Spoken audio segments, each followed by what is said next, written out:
Welcome to this General Purpose and Administration Committee meeting. I'm going to call it now to order. Any disclosures of pecuniary interest or general nature thereof? Seeing none, review of items not listed on the agenda. Madam Chair, there is an addendum which includes a couple of reports and a number of pieces of correspondence that was circulated on Friday. Okay, thank you. Announcements.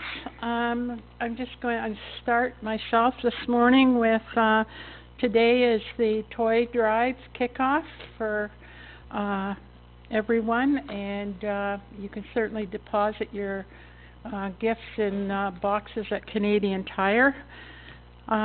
Remembrance Day at the Uxbridge Secondary School will be held on the Friday.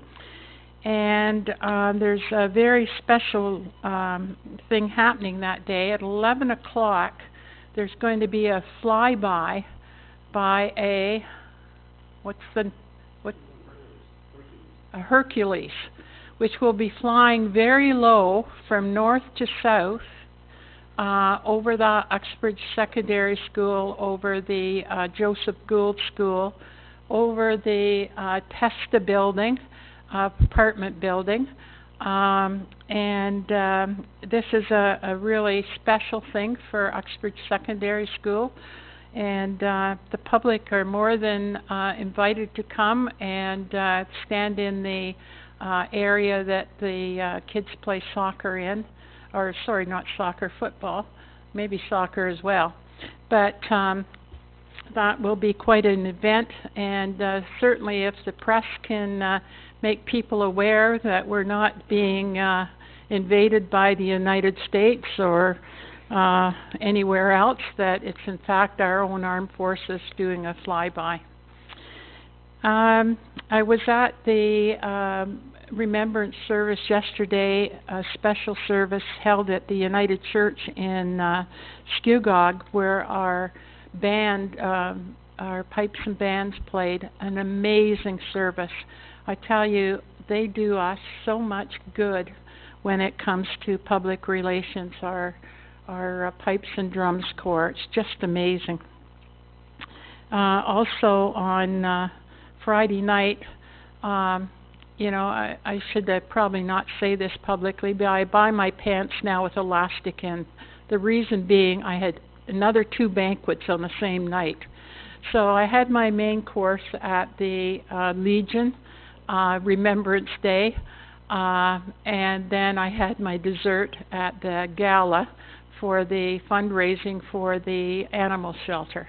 And both events were amazing, and I just want to say a huge thank you to all our volunteers for the amount of work that they have done for our animal shelter. And we will be putting a shovel in the ground in 2018. But I would also like to recognize at this time a member of our staff that has gone far beyond the call of duty, and that is our clerk, Debbie LaRue, when it comes to this project.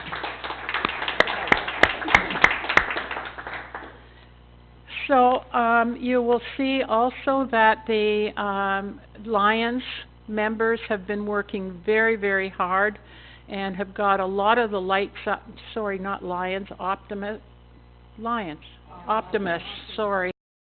Optimus have got a lot of the lights up now in Elgin Park, ready for the Festival of Lights, and each year it's amazing what that group of individuals and volunteers have done, and the interest that it has created, just not here, but for far and wide, where people come, and they don't only come for one night, they'll come back again and bring other members of their family or friends. Can't believe that Christmas is that close, but it is, everybody. So now, I also need to say, I think, on behalf of Council and the residents of our community, are very, very we're so sad that we lost one of our firemen over the weekend. A young man in his early 40s. Scott Coogee died very suddenly. And there will be a service on Thursday at the Presbyterian Church in Leashdale. It will be a full fire department service, as Scott was also a full-time fireman for the is it city of Ajax or the town of Ajax. So our thoughts and our prayers certainly go out to Lisa and their 2 sons, but it's also very, very hard on our volunteer firemen when they get a call to one of their own. And we are doing whatever we can to help them through this very difficult time. Where do I start this week? You? Pat? I don't know. Sorry, I got a few this week. First of all, my condolences as well to the Coogee family. Scott was a wonderful person, and it's pretty tragic, and he will certainly be missed. Donna gave me a few little notes here to add. In the 2017 OFSA cross-country championships, our midget team midget boys finished first in their division, and the senior girls, which is grade 11 and 12, finished second in their division. So I thought, congratulations, way to go. A couple other things. November 1st, the dog park opened, and it's being well used. There's a few things that Derek Hayes has been a wonderful volunteer for us on that dog park, and he's got a few more things he's just cleaning up and fixing up, but it's already being very, very well used, so thank goodness it's finally there and it's finally open. On Sunday, I attended the 128th anniversary of the Zephyr Missionary Church. All those churches in the north and our rural areas are all well over 100 years. It's really kind of incredible that they're still there. On Saturday, I also attended a funeral for a good friend of mine, Chris Brunet, whose funeral was Saturday at St. Paul's, Leaksdale. Was a lot of people there. Also Saturday was the Pearls and Lace, and of course the animal shelter on Saturday night. So yeah, it's very, very busy, that's for sure. Thursday night we also had a public meeting in Zephyr about a potential cell tower that's being, internet tower that's being put up there, and we'll hear a little bit more about that this morning. Anyway, thank you, Mayor O'Connor. Good morning. Thank you, Mayor O'Connor. Just a couple of things. About a week and a half ago, most of us attended the Durham Fire Connections dinner out in community, and the Beach family was recognized as being one of the 100, being a farmer for over 100 years in the township, which was quite an accomplishment. So congratulations to the Forsyth. Is it the Forsyth? No, this was the other side? Beach, Okay, yeah. the good side? Or, I missed the Forsyth side by yeah. 4 years. Pam unfortunately was in Europe, so she missed that, but her family was there to recognize her. Also, as Councillor Malloy's mentioned, we were saddened about Chris Brunet that passed away, and I attended the celebration of life, I guess you could call it, and gave my condolences to his family. As well, we're, I guess, still in shock over Scott Coogee. I still can't believe it. Anyway, it's one of those things that that happens, and unfortunately, we feel for his family, especially. They has two young boys, I believe, and my condolences go to them. On a happier note, we had the NASA's gala on Saturday night. It was well attended by everyone. They're hoping, and I believe that was the last one of the series. They've been going at this now for many years and raised a ton of money for this new project. So hopefully we'll get that in the ground next spring and get that finished off. Coming up this week, as Mayor O'Connor said, we have the 2 Remembrance Day services, the one at the USS with the flyby of the C-130. That should be quite exciting. And of course, the one at the Cenotaph on Saturday as well. There's a vigil, I believe, being held by the cadets on Friday night as well. So hopefully we can all spend a few minutes and remember those who gave the best sacrifice that they could in their lives, and those also that served and did return. We tend to forget about those, of course, with PTSD and the things that are happening now. I think those are the ones that need our help today, and hopefully the federal and provincial governments will step up too. Thank you. Could I just add before we go to Councillor Beach is that they're asking for people that want to see this flyover that they park in the Dominion Auto parking lot or Bonner Fields. that area, okay? Because there isn't enough parking around the school. Thank you. No, it's been changed to 11 o'clock.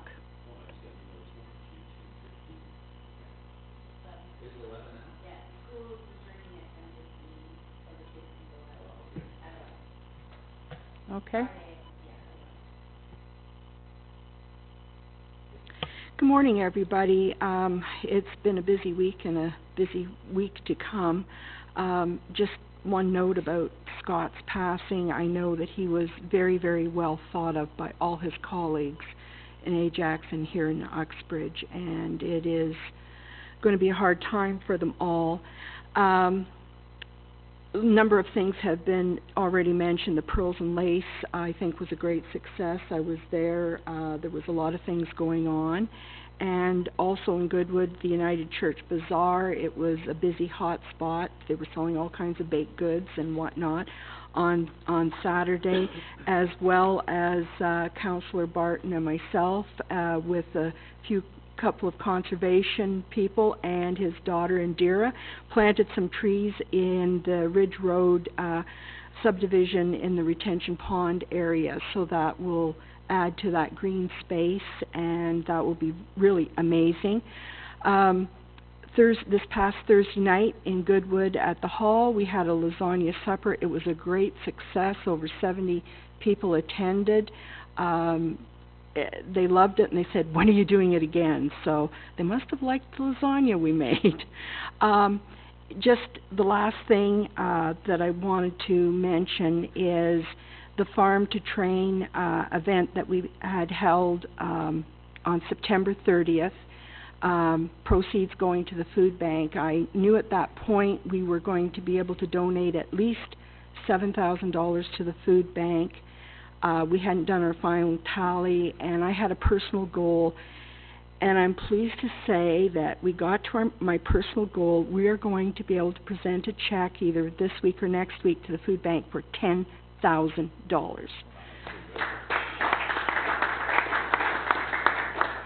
So I'm sure that that will make a big difference to some families here in Uxbridge, and we're doing the same event again next year, the 29th of September, so it seems to be a great event, and we were sold out 30 days before, which doesn't happen in Uxbridge.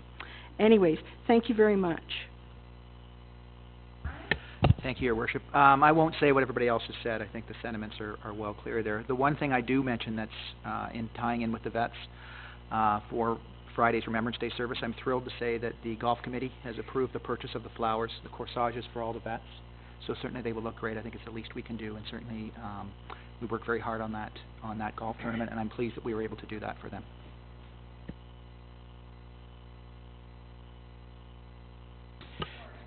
Thank you, Your Worship, and good morning to everyone. Most things have been said, so I would like to remind everyone this is the week you put out your batteries. The region picked them up. They go to a company that recycles them. We get money for those, and that money is used for the tree planting program. Second thing, form up if you're in the parade at the music hall at 10:15. They'll move out by 10:30, and I'm proud to say that this will be my 53rd march from the music hall to the cenotaph. So I hope to see you all out there.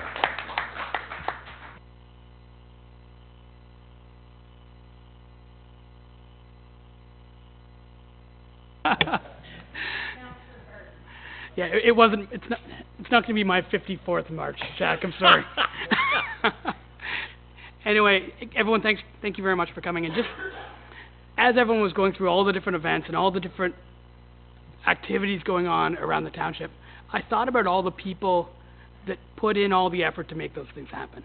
So, we're all running around to different events, and the amount of time and effort that gets put into those are incredible. And just, looking out right now, seeing the people from the Trails Committee and the DMBA and all the effort that they put in this week alone. Dave, you were working 3 days this week on trails, weren't you? So the amount of time and effort that everyone in this community volunteers is just unbelievable. one of those things was the tree plant in Goodwood and in the Walker Woods. We got almost 200 trees in the ground. A number of different volunteers. There's some photos online. Great activity. The TRC helped in a huge way with that. And then I was at the Lake Simcoe Conservation Awards dinner with Gary Lynn on Thursday night, and we had 3 individuals and groups that won awards there. So one was Eva Carruthers, and she's a 10-year-old girl who goes to UPS and started her own. She started a conservation club in the school, which is phenomenal. That our kids are thinking this way. The other was St. Joe School. They did a lot of work to make sure that the runoff off their fields doesn't get directly into our watershed. And then Ellie and Janie Riviera planted 8,600 trees on their property. So, just unbelievable what people have done this year alone. And then one other thing, just in line with Remembrance Day. Again, Gary Lynn and I went to a talk put on by the Historical Society by Jody Middick and a couple other veterans about their experiences in training and in war. And if you can pick up any of Jody Middick's books, he's a counselor in Ottawa who lost both his legs to an IED in Afghanistan. And the stories about his experiences they'll change the way you look at things. So a young guy, he's 36, I think, and who's living, with the ultimate sacrifice. Anyway, that's it. Thank you so much for coming. Okay, thank you very much, everyone. We've got a delegation from David Walker and Steve Snodden. And and that's regarding the Uxbridge Trails Committee, and update us on the improvements that and the maintenance that they've done to our town trails. First of all, before you start your presentation, I'd just like to say a huge thank you on behalf of everyone that uses the trails, but also on behalf of all residents and council of the Township of Uxbridge for your work. You've done an amazing job. It's certainly appreciated. And we are very proud of the trails. And as I've always said, that we can't afford to build new trails until we're at a point where we can maintain the ones that we've got. And certainly you've helped us to achieve that. So to everybody involved in the group, a huge thank you. Now, Steve and David.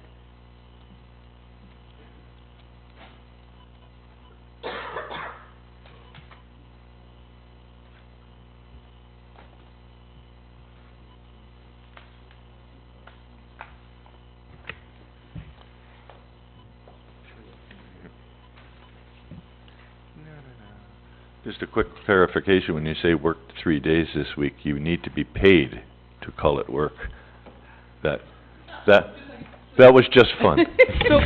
So you're very fortunate that we provided 3 or 4 days of entertainment for you this week. Absolutely. Honorable Mayor and fellow council members, thank you very much for letting us present today. Steve and I are both members of the Uxbridge Trail Committee, and we're here today at their request to sort of let you know of the improvements and the maintenance that's been done on the trails in and around Uxbridge. And recently there have been 11 projects, major trail projects, maintaining and improving trails involving several associations, volunteers, and the town all working together.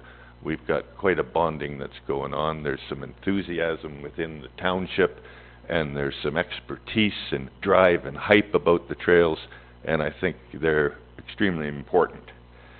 Picture's probably worth 1,000 words, so we're going to switch right to the slideshow here.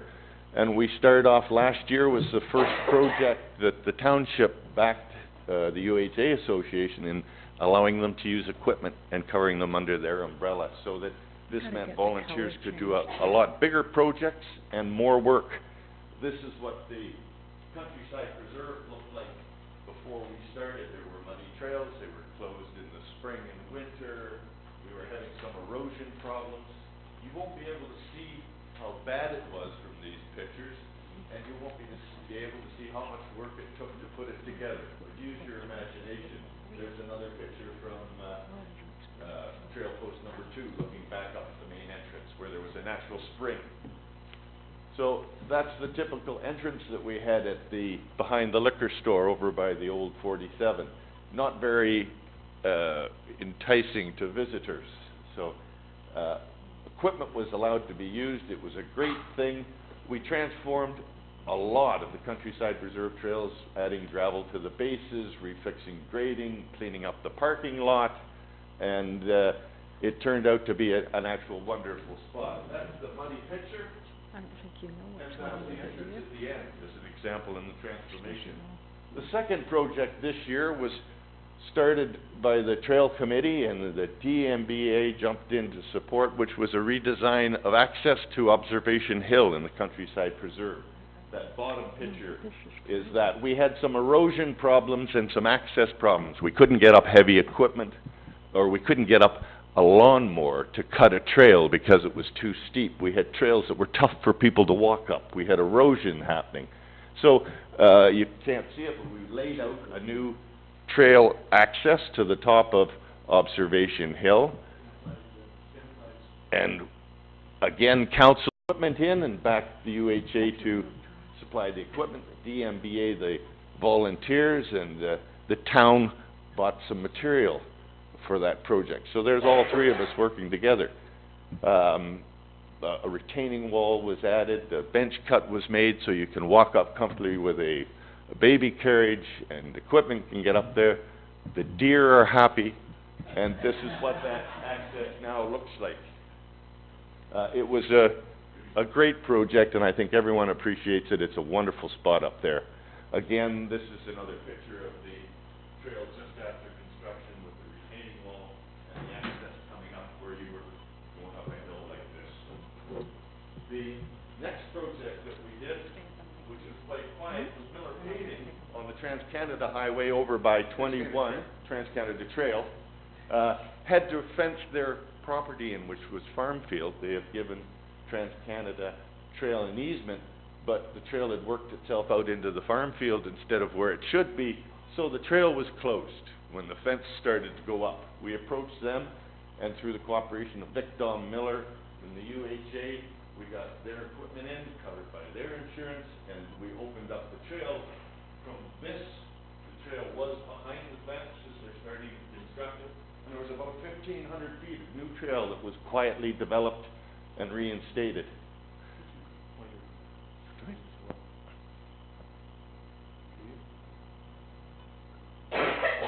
Cool. Yeah. Gotta watch the plane. It takes both of us to get This trail was the Brookdale Trail. No, Wooden Sticks. The Wooden Sticks Trail, correct. That pointer's got me mixed up. This is an example of how sometimes I find it tough to say that Uxbridge is the trail capital of Canada when we have trails that are like this that are totally mud. And that's why the enthusiasm there to bring us up to a quality and standard that we can all be proud of. This is right in town, the Wooden Sticks Trail right in town. Runs from Elgin Park Drive into the Wooden Stick subdivision. It was virtually unpassable. So we got together with the town. They agreed to give us some gravel, and we got some equipment in there, and that's what it looks like now, and it's even better. This is 2.5 days? 2.5 days and a fair amount of planning, but a lot of coordination and cooperation between associations working together with the town, and it was just terrific. Key element here is access, getting all the projects we did this year, was getting the material to the Can you use the mic, Steve, because it's all being recorded, okay? So the common element here, it just strikes me, was, and well, it struck me all the time during these projects, was getting the material to these projects was the common barrier. It was a challenge, and you had to think through how are we going to get the material in, because it was raising the tread was the only solution, given that that's where the trail is going to be. We can't move the trail, okay, so we got to raise the bed. This is basically a floating trail, which is quite unique. So next we move into the Brookdale Trans-Canada Trail. Had some boardwalks on it. It was closed to horses last year because we had one board break, but we got together with the town and got a better design that allows emergency vehicles in as well as safer and should last longer. And a contract was let by the town and tendered out for the replacement of the boardwalks, and there's a picture of the three of them just coming up to the end of construction. Since then, the DMBA, under their Adopt the Brookdale Trail agreement with the town, has gone in and gravelled between wherever we needed to improve the base and done a terrific job. Unfortunately, I don't have pictures, but there's an example of tough access to get in, impossible by machine, and it was all hand wheelbarrowed by volunteers. The average age was probably 65.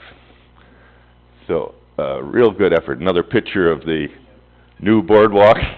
That was average, Jack. Yeah. That's right. Another example of the trail improvement that's done that is very hard to get to. This is known as the Soggy Bottom Meadows in the Brookdale Trail. Again, you can see what the Trans-Canada Trail looked like through that area. And once Have to use the mic. sorry, once the once we got in, well, Steve, there we go. Yeah, once we got in to do the work, we transformed it from a trail that can only be used sometimes, not after it rains, and uncomfortable to walk, poison ivy on either side, into a trail with a new gravel tread, and extremely proud. We got cooperation from a local residents to get access down through there, and again, a great project with most of the volunteer work done by the DMBA. Again, picture of the trail meandering through the meadows, and quite a job.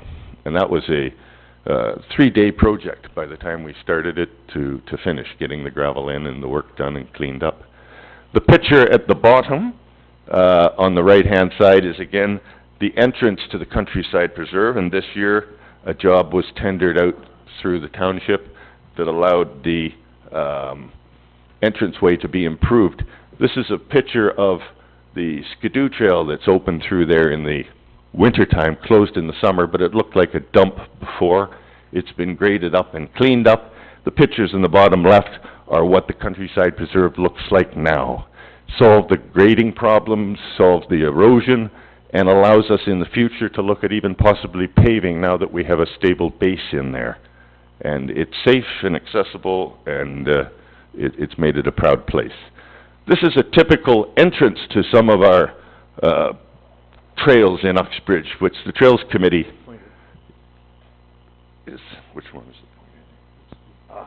So there's a typical entrance we've had in the past off the 7th concession into the Brookdale-Ewan Trail, and kind of ugly, can't get emergency vehicles through, not very good looking.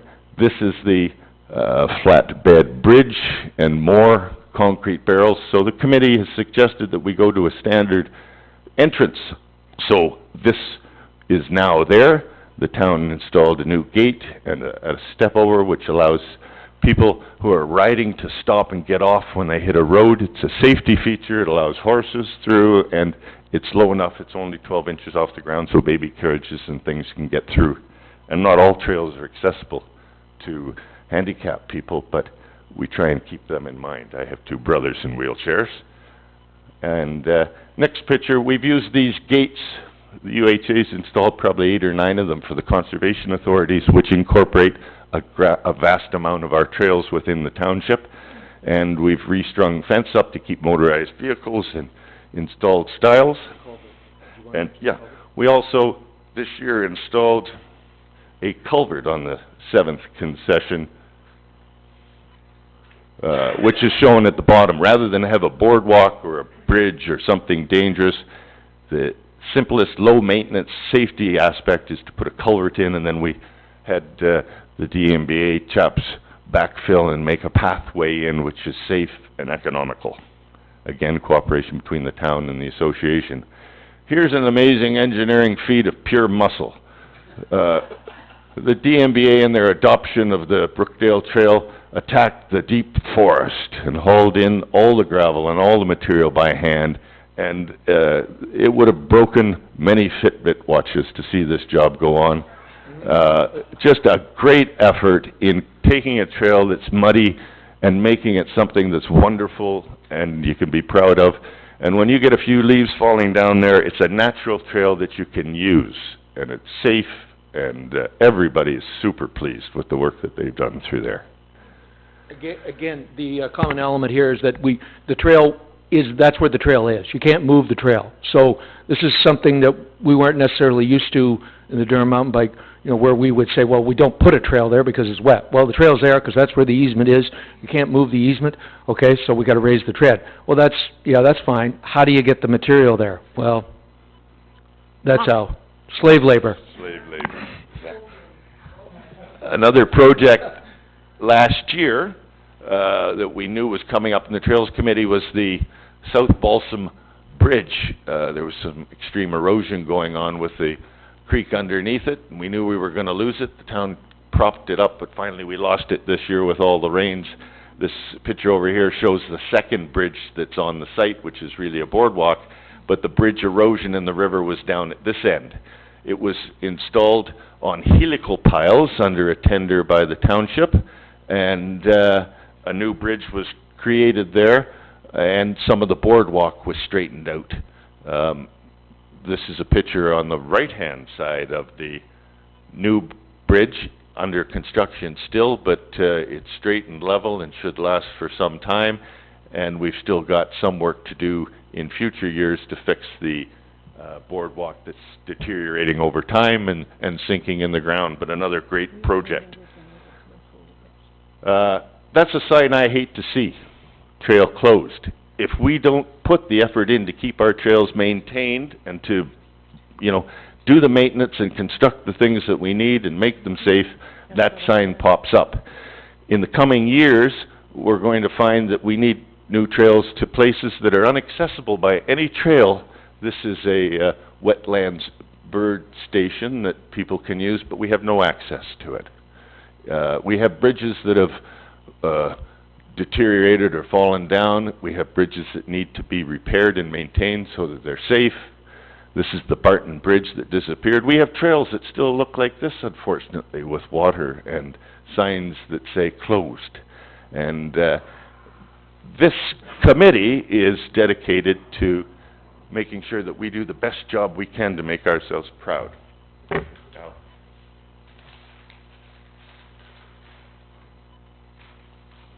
so we call ourselves the Trail Capital of Canada. Our trails are unique. They're part of our park system. Associations like the DMBA, the Uxman's Horsemen's Association, Green Durham, North Durham Nature are all pitching and helping to get these trails in great shape and keep them maintained. Others have put great effort into helping our trail system improvements. Volunteers from these associations, members of the community, trail captains, they've donated hundreds of hours to our trail working together, and we're extremely lucky to have these associations and people to draw on as a resource, and I thank you for thanking them. We are hopeful that Council will support and make it possible and effective for these groups to continue to work on the trails. The Trails Committee is asking Council to support a substantial budget for the Parks and Recreation this year and in the future for trails that we feel they're important, and that you'll have the backing of the community. Trails are important to our community not only for being part of our parks, but they promote a healthy living environment, improving tourism, local economy. They are part of our transportation system. Children use them to get to school. People use them to ride or walk to town, to friends, to homes, to destinations, as well as for special exercise, or as well as for exercise and recreation. The trails need to be improved to an acceptable standard. It's a battle. We fight Mother Nature, but we may even have to pave some in the future to bring them up to an acceptable level in the urban areas. We need to consider very shortly new trails, as an example would be a trail from town up to the fields of Uxbridge. The Parks Master Plan study points that out, and I think although we've got a moratorium on, we've got to consciously stay awake and alert and be prepared. The committee needs your support on that budget, and it's sort of a sales pitch. That's why we're here, to ask for your help. Yeah. It's important to live up to the chosen title, the Trail Capital of Canada. So we thank you for listening and are here to ask or answer any questions or comments, or you can throw us out. But thank you. Thank you very much. As I said earlier, we wouldn't be able to do it without the partnerships that have been formed. And certainly it's amazing the work that all three, Durham Mountain Bike, Green Door Alliance in the South End, certainly the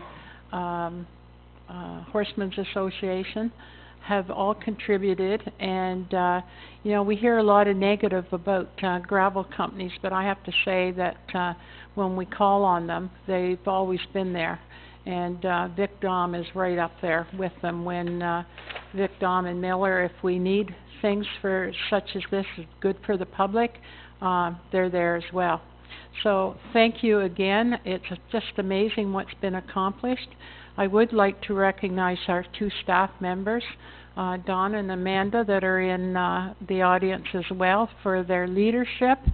And we also have with us this morning Dr. Robert Kyle, who is the Commissioner and Medical Officer for of Health for Durham Region. And I know that Dr. Kyle will agree with me when I say it's all about healthy living. And certainly people in Uxbridge have no excuse when it comes to getting out and enjoying the environment, enjoying what we have here. So again, a huge thank you to you gentlemen for the work that you have put in along with other organizations. It's greatly appreciated, because I know without the support of everybody, Council would not be in the position to do this on our own. Thanks again. Thank you. Cosman Pop is here to talk to us this morning about FiberSpeed Inc. and the proposed internet tower in Zephyr. Don't feel, gentlemen, that you aren't welcome to sit. But there's trails out there, right?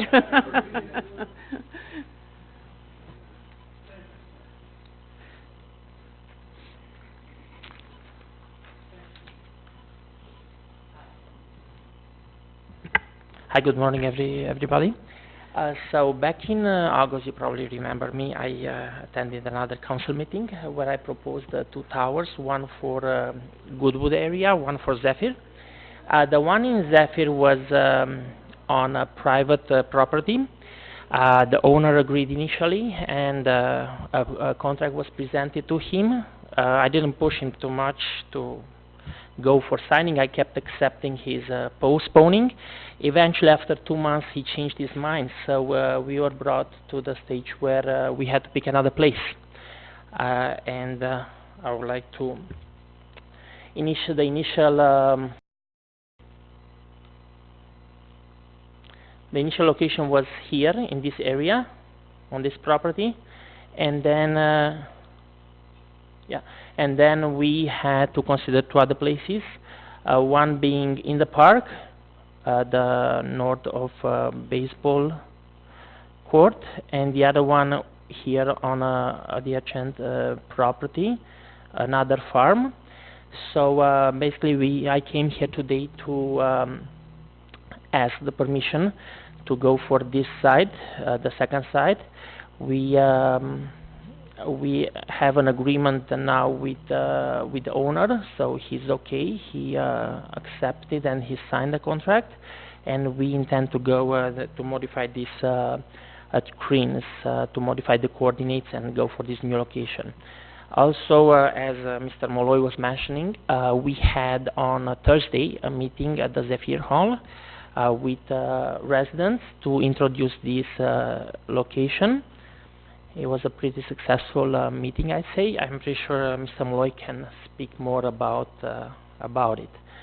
So basically, I'm looking to your approval to go for this second site and go ahead with the approval for cranes. That would be all.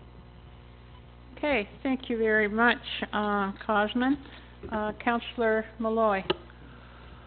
Thank you, Cosman. Yeah, we did, actually, we had a meeting, it was an information night on Thursday night at the Zephyr Hall. It was attended by about 60 people, in town. As you know, the rural area, has a huge need for, adequate internet service, and right now there aren't any solutions available. So Cosman's come along with a solution. The speeds he's, projecting are very, very, acceptable to the residents there. The residents are real positive about getting decent internet service. Where the process is right now is that Cosman had already applied to CRINS with the previous location, which has changed. And I've explained to Cosman that we won't make a decision on a site or approval of a site until we've seen the CRINS report, which hopefully, now that Cosman I will instruct them that this is the site he's going for, then hopefully we can get a report back very quickly from CRINS, and then we'll make the decision on whether we accept the site or not. So this site that he's proposing is on private property, and I have to tell you, and I'm sure councillors in other rural areas would have to agree, that internet is one of the services that our rural areas so lacking. So obviously there were 60 people there. I asked if there were any concerns. I didn't have any concerns from any of the residents. I only had positive feedback from all of them, and their questions really were how much, how fast, and how soon. And so Cosman's going to pursue this as fast as he can and get the information to CRINS. They don't know this location yet. There'll be, I'm sure, some comments from Conservation Authority, and obviously CRINS will have their report. So going forward, this will come back, and we'll make a decision to approve the site, hopefully in the very near future. And thank you, Cosman, for coming out today. Thank you very much. Questions from others? Councillor Barton? Sure. Hey, Cosman, thanks for coming in and thanks for taking on this project. Yep. What's the tower height? 150 feet. 150 feet? Yeah. And then are you still looking at a location on the second for your feeder tower? On The second concession? What, no, the other location it's already done. So the other location it's already in process with CRINS. It should be almost done. They are still waiting for a report from us. Basically, they are waiting for a geotechnical report, but because the previous guy cancelled the site 2 days before the geotechnical team was supposed to be there. So we already paid for the geotechnical report when we had to put a stop, because the deal was to do both sites at once. So now they're going to come to do the second concession and this new site at once. And once we have that geotechnical report together with the engineer stamps, we'll go at CRINS.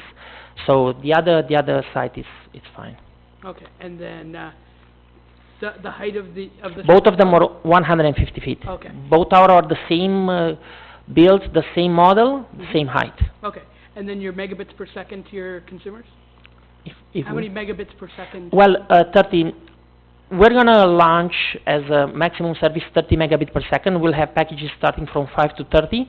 But on Thursday, I actually brought there for a presentation the two antennas, basically the antenna on the tower and the customer premise antenna. And we did a test. I wanted to prove residents that the capacity of antennas are actually up to 200 megabits. So we could actually in the future increase the speed to higher speeds. It will depend, it's all depending on costs. Right now, because we use for backhaul license links, they cost quite a lot because we probably have the most expensive license links in the world. And Industry Canada kept promising that they're gonna change the model they charge for these links, and when they'll do that, we'll be able to provide higher speeds at lower cost. Okay. So the equipment will be is installed with that in mind. It has future. It will provide. It can provide speeds up to 200 megabits per second. Excellent. Thank you so much. You're welcome. Councillor Hyatt? Thank you, Mayor O'Connor. Cosman, where's the other tower that you referred to? The other tower, it's on second concession north of Bloomington Road. It's another farm. Okay. It's Prowse Road, so second concession in Prowse Road. Right. North of Prowse Road. So it's right behind the industrial area. There's an industrial area between the second concession and your Durham. I don't recall that tower coming. No, it's not built yet. Oh, it's not built It's not built, so as I said, apologize. that one will be built in that area. Part of the whole program. Yeah, exactly. So what would the capture area be between those two towers then? Well, the tower has a coverage around it about up to 2 kilometers. 2 kilometers, yeah. It can go as a matter of fact, the technology can go a little farther if there is line of sight, but Okay. if you have trees or stuff like that, you're limited due to the fact that for distribution we use free spectrum, and free spectrum, the power that we can use with I guess that means your time's up, I don't know. yeah, so the power levels that we are allowed to use with free spectrum are limited, Okay. quite considerably compared with cellular companies which pay for license, and obviously they are the only one using it. Otherwise, if we would use higher powers, we would interfere with. So once the two are fully operational, is there a plan to expand that network? Yeah, further, so the or- plan is actually to go to Sanford as a next step, and then to Eudora and Over that way? Leesdale Okay. next great. year. That's As you know, it's underserviced in those areas. Yes, we know. I think that's We know great. we've done literally door-to-door surveys in all these communities. have, great. So we know exactly how many Perfect. potential customers, what's the status of the... Great. Well, good luck with it. Thank you. Okay, thank you. Further questions? If not, thank you very much.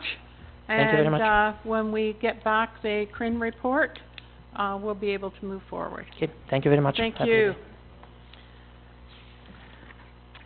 Dr. Kyle.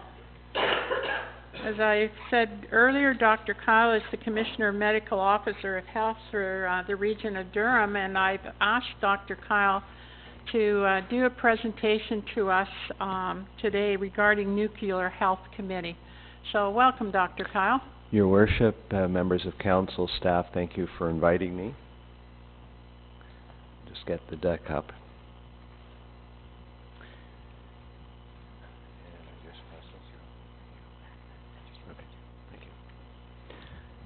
So hopefully what I am going to speak to, which is listed in the overview, is what you wanted to hear.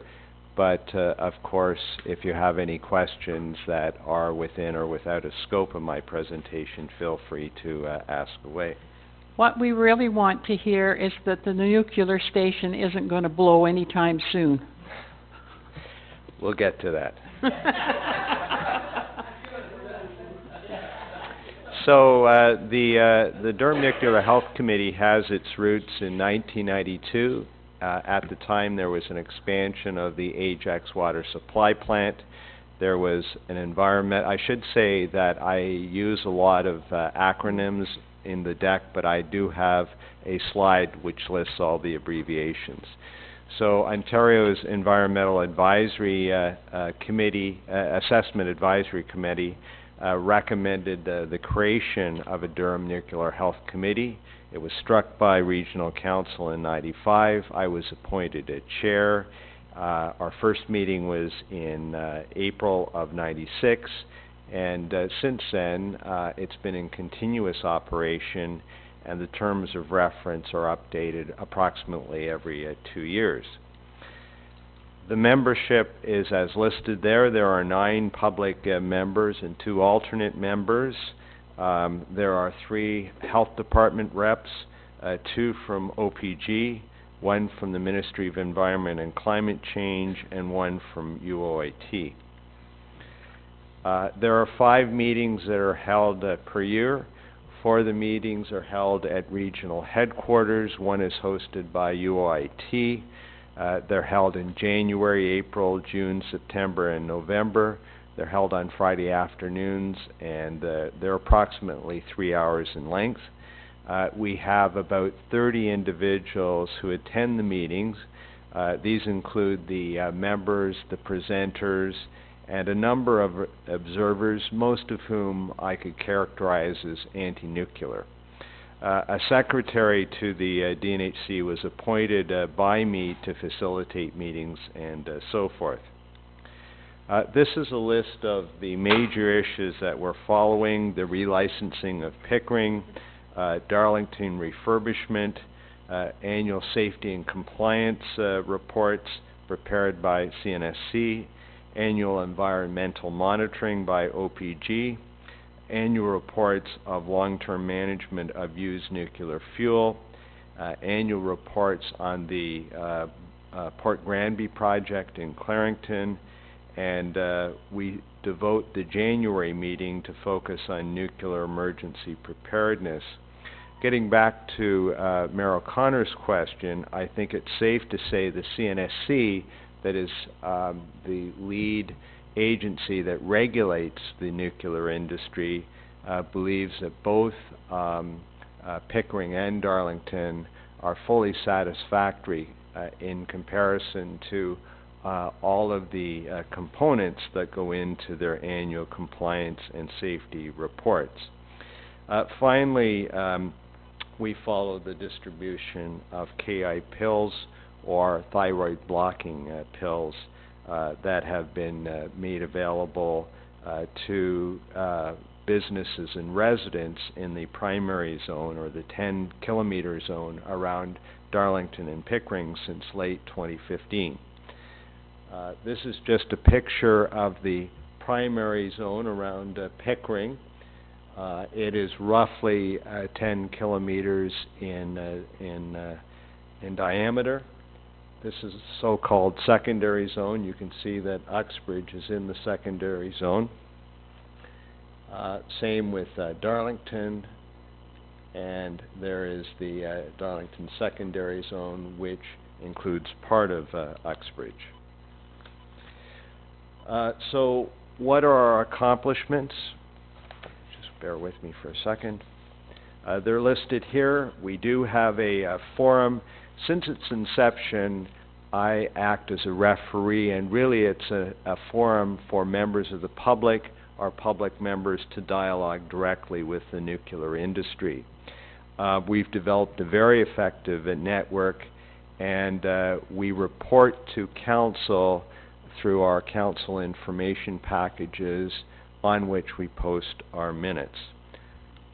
This is a list of the abbreviations, and I'll take any questions. Dr. Kyle, we are, meaning Uxbridge Township, is in the secondary area, as it's shown in the map. But are we entitled to pick up pill kits being in the secondary? So the short answer is yes. If you or your residents are interested in securing a supply, you go to preparetobesafe.ca. It's an online resource that is maintained by OPG. Sorry, prepared? Preparetobesafe.ca. And if you request KI pills, this is the package that you would receive. There are instructions, and the KI pills are in it. You need to bear in mind that you don't take it willy-nilly should there be a nuclear emergency. As I alluded to previously, the purpose of the pills is to saturate your thyroid gland if there is a known release of radioactive iodine.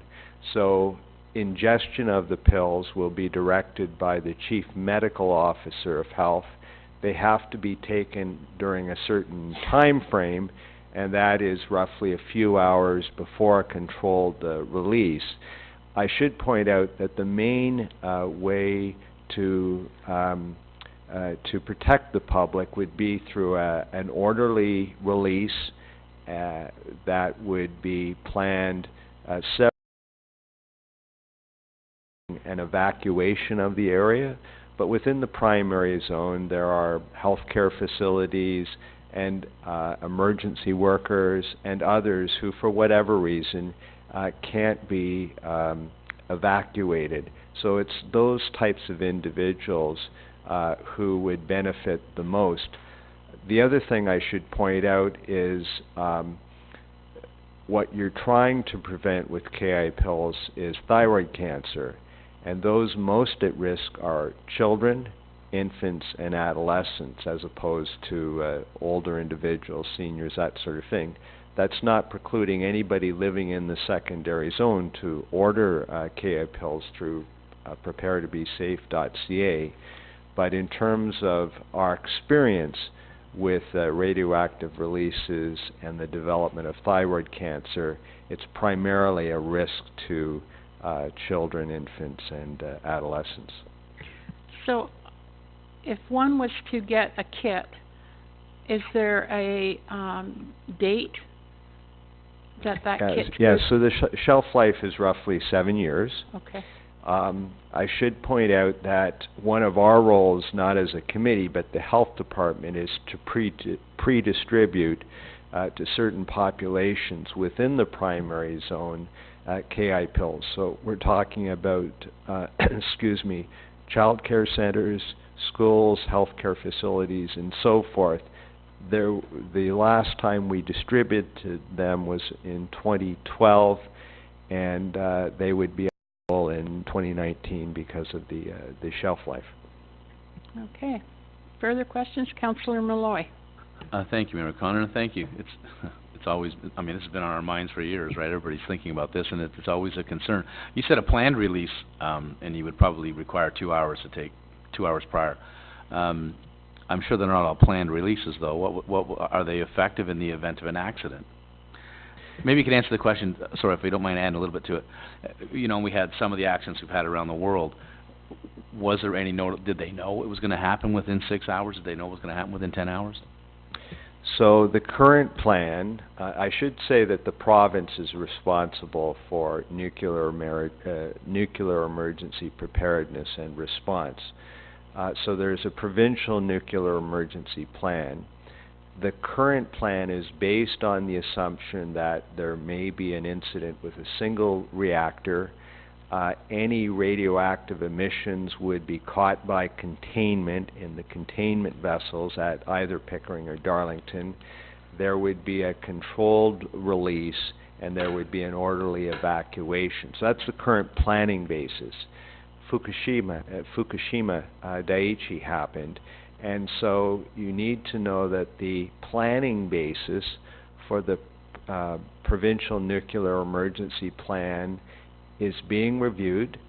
There was a public document that looked at the planning basis, and in the case of Fukushima, of course, it was not an orderly process at all. There was not a planned evacuation and so forth. It was indeed quite a severe accident.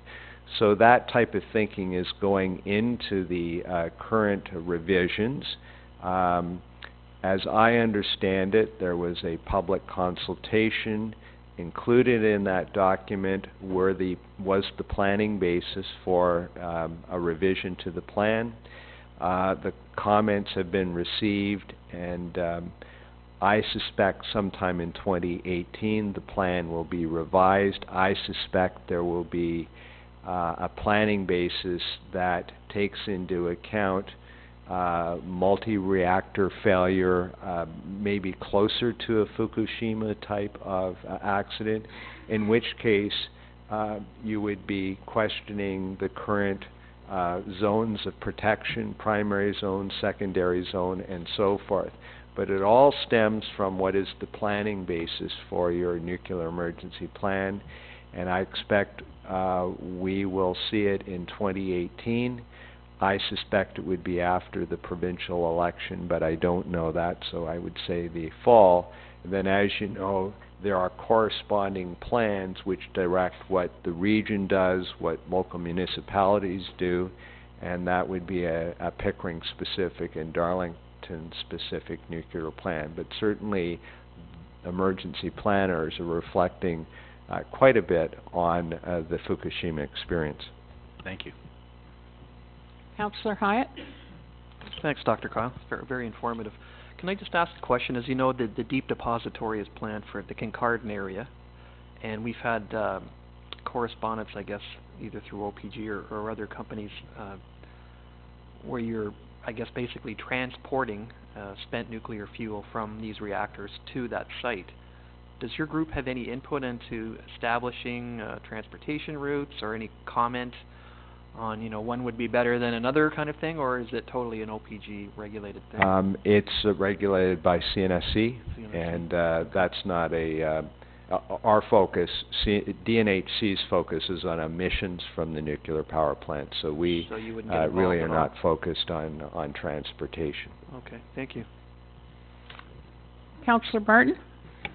Yes, thank you very much for coming in, Doctor. Really appreciate it. Just a question on how prepared we are for earthquakes and tsunamis, like the Fukushima disaster. Do we have a plan for that? Like how high are the walls, things like that? So I can tell you that, and I'm not an expert in this issue, but the CNSC required the nuclear industry to review lessons learned from Fukushima and to develop contingency plans and redundancies to take into account such things as the need for a backup. I can't tell you whether or not there was modeling required by the nuclear industry with respect to the likelihood of a tsunami.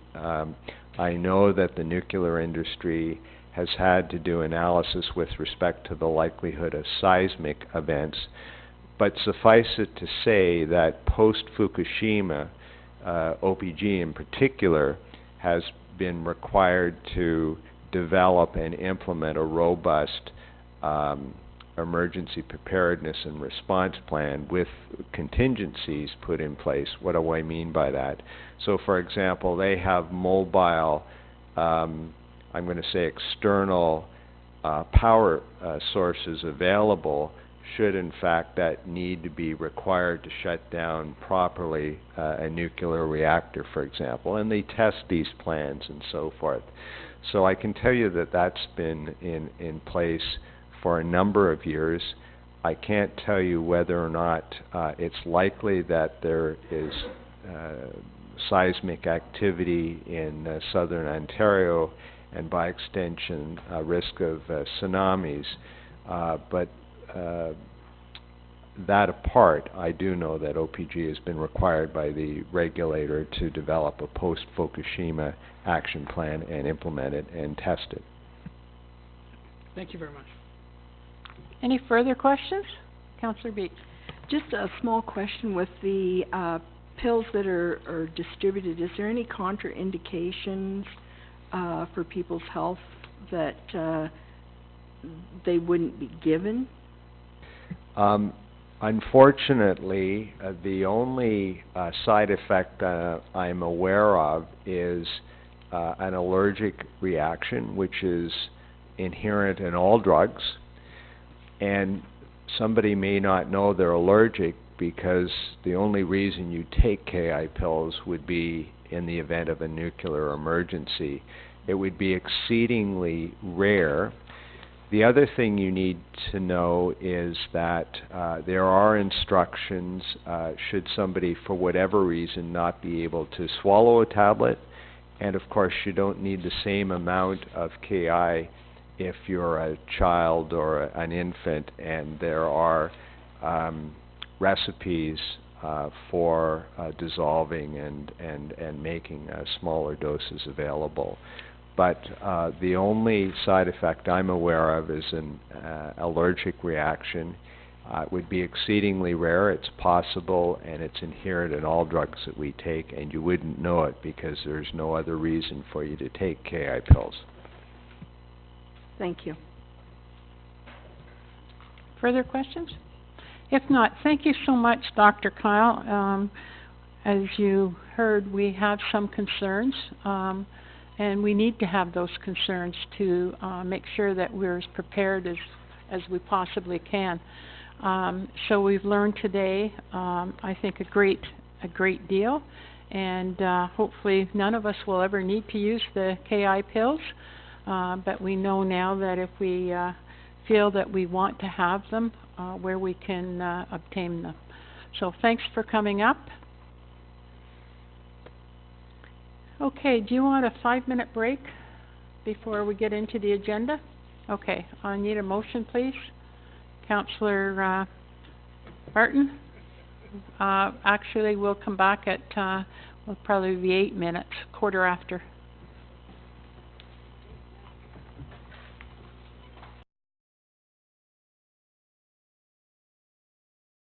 use of the money. And I think that would be great. Perhaps we could bring that back to the budget and do all that this year, because I think there's a number of items in there, and we should make sure because there's about $15,000 or $17,000 in there now, so that's a great idea. We'll bring it back to the budget, Councilor Bellinger. Do you want to do we need to refer that to the budget? This is money that's not, I guess we should. Okay. Go ahead, Councilor Hyatt. Through you to Donna, are there limitations on what these monies can be used for? Are we prescribed that can or cannot be used for certain things? Go ahead, Donna. No, the agreement speaks to that it's as the township sees fit to spend. Okay, Yep. so it could be an operating or a capital project or Yep. anything? And that money that's unspent can be carried Yes. to the next year as well, right? Or do we have to spend it in the year received? The agreement doesn't speak to carrying forward the money. It doesn't speak to saying that the money needs to be spent all in the 1 year either. Okay, But we So do, it's- we do report to them to let them know how their funds are being other money spent. is spent, okay, thank you. You know Councilor what? Barton. Oh. Sorry. Sorry. When it's Okay, my Councilor turn. Barton, go ahead. Okay, just a comment on where we're at with trails right now. We have Dave Walker, who has incredible expertise when it comes to building surfaces. We've got, Terry Sinclair, who is Unlimited Energy and just retired, and a number of other people like that. If we're gonna tackle some of these projects that require a little bit of, gravel and things like that that are relatively inexpensive, with the kind of expertise that we have, we should be thinking about that, and I'm just putting a bug in all of our ears for budget.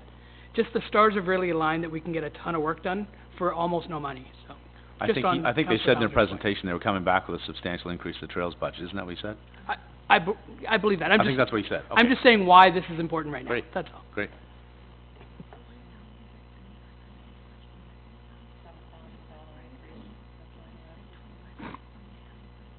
To the parade.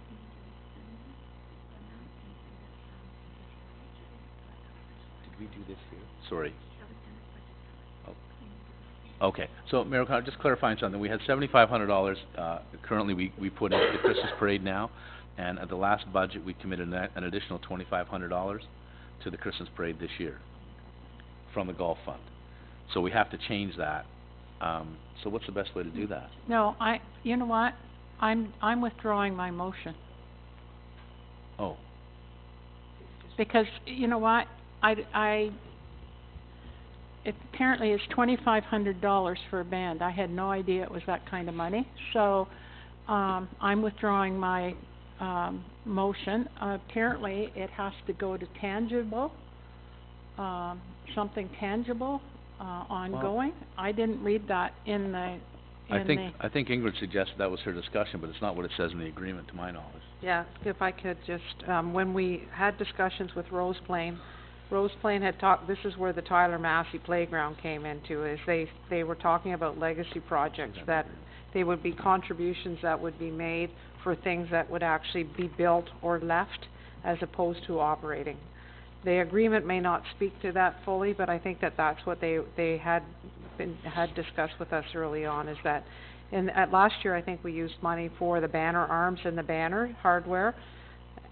So that was, again, another project that will sort of go through the test of time. So Mayor O'Connor, currently we have the $7,500 we gave them last year, and currently in the budget we have $2,500 more coming from our That's golf fine. fund, so that'll take care of that. Yeah. And I think maybe we could maybe ask between Ingrid and Donna to sort of clarify what this money can and cannot be spent on, because I think it certainly doesn't reflect that in the agreement, so we should. Okay, so you've withdrawn your motion, Mayor O'Connor? Yes, I am. So what would you like to do with this report? We really don't have any recommendations for them this time, then, do we? Councilor Hyatt? I meant to make a statement at the end of my last question. I think when we have the wish list come forward, this money might help pay for some of those capital projects, so I would suggest we refer it to budget, we keep the money in hand, and we use it accordingly if we need to. And perhaps after we have some clarification as to how we can spend it might help too. So do you need a motion for that effect, Donna? Yeah, okay, I'll make that motion that it's referred to budget, and that the money from the Rose Plain Fund to be held pending a project to allocate it to after the budget discussion. Are there any questions? All those in favor? Carried, great, thank you. This is report number TR 5117. This is your 9 months to September 30th of our budget to actuals. It's always tough to do that 9 months because there's so many things that are still not in and not done, and depends on schedules. Anyway, any questions of the interim budget, report? just receive it. Just one quick question. Donna, nothing looks out of whack to you? Everything looks good? Looks good, overall. I think there was one item there that was 214% above, but it was like a $3,000 It's a small amount. expenditure. Yeah, that's the only one that jumped out. But yeah, if Donna's fine with that, I'll make a motion to receive it. Great. Any other questions? All's in favor? Carried. This is report number TR 5217, Donna Condon. This is approval to sign a 3-year contract with GDL Solutions to provide managed services and data protection. We tendered this, I believe, in 2011, and as you can see, what they've sent back is a reduction of about 10% per year, and they've gone from 2 half-days a week to 2 full days a week. Donna's looked around, and it appears that what they've suggested is absolutely in line with what other companies would propose. Anyway, what would you like to do with this? I'd Yep, like to Mr. ask a question. And then Councillor Barton, okay? Mayor Barton? Okay, so we're paying, a fee of $5,500 per month, okay, which comes out to what? 60, 65, whatever. okay, plus for 2 days, 2 full days. right. And then we're paying on top of that $125 per hour. And I guess what I need to ask, although Ingrid has given me a figure of $100,000 for a full-time person, so that's additional, that's correct. So I guess what I'm asking is that, are we at the point that we really need a full-time person here yet? Okay, so... Go ahead, Don. The monthly fee is $5,500 per month. The rate of $125, that would be for additional services. Right. So typically we don't tend to see that. Okay. The thing you've got to remember though is this, not only does it include managed and support services, it also includes data protection and data recovery processes. So all of our data is backed off-site. And then in the event of an emergency, we would be able to use their systems in Mississauga, and we would be able to operate out of there. So it's not just one managed person. If you were looking whether it would make sense to hire someone, there's other services that they provide too that we do need. So it's not just labor, obviously. Okay, thank you. Councillor Barton? Yeah, I'm just curious on what we spend as an entire corporation. I know that the library board also, there's some cost there from GDL. And then, do we have additional costs for the pool and other departments as well? Go ahead, Donna. Can you answer that? So this fee right here, it includes everything excluding the library. So it includes fire, pool, animal shelter. Okay. Does not include the library. Okay, and then, the township of Scugog they've gotten their own IT person with backup from the region. Have we compared these two models? We did look at the model. Scugog is a bit different. They had IT for 4 full days a week versus our 1 day a week. And the thing with hiring a person is you've still got to, when that person goes on vacation, or if they're sick, or if they leave employment, they would be left looking for someone to come in and help them. Whereas with our person that we have, there's always backup. Okay, and now I just spoke to Tom Rowett for a couple minutes at a dinner, and he mentioned that the backup that they're using in Scugog, it's coming from the region, so the region has agreed to back them up. Again, I'm not choosing one over the other. This is a 3-year commitment.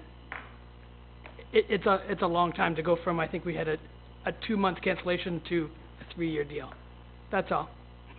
Well, we were on a long-term deal with them before, and there are cancellation clauses in it. We were already on a long-term deal with them. But it ran out in June, from what I understand, Yeah. right? What's that, Donna? Sorry? It's automatically renewed for a year. Okay. What's their motivation to lock us up for 3 years? Is it what happened in other municipalities? No, previous to this, we were in a 3-year agreement with them too. It's not different. Okay. And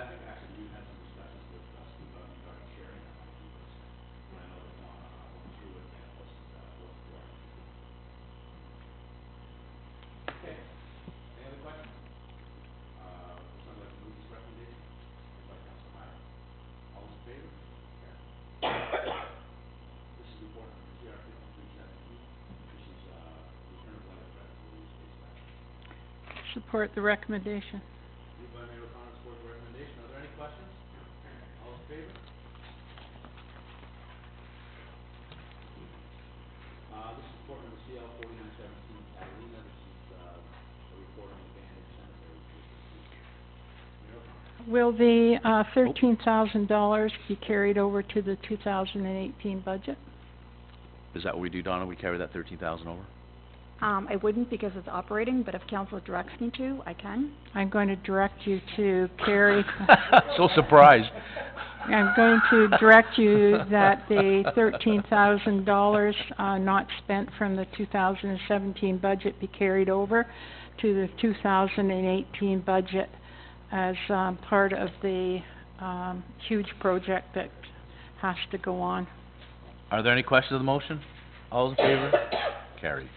This is report number CL 5117. This is a report from Debbie LaRue regarding, purchasing advertising. Mayor O'Connor. I believe something, like the, Remembrance Day should be in all 4 papers. I'm not sure you can call this SNAP a paper, but it's certainly,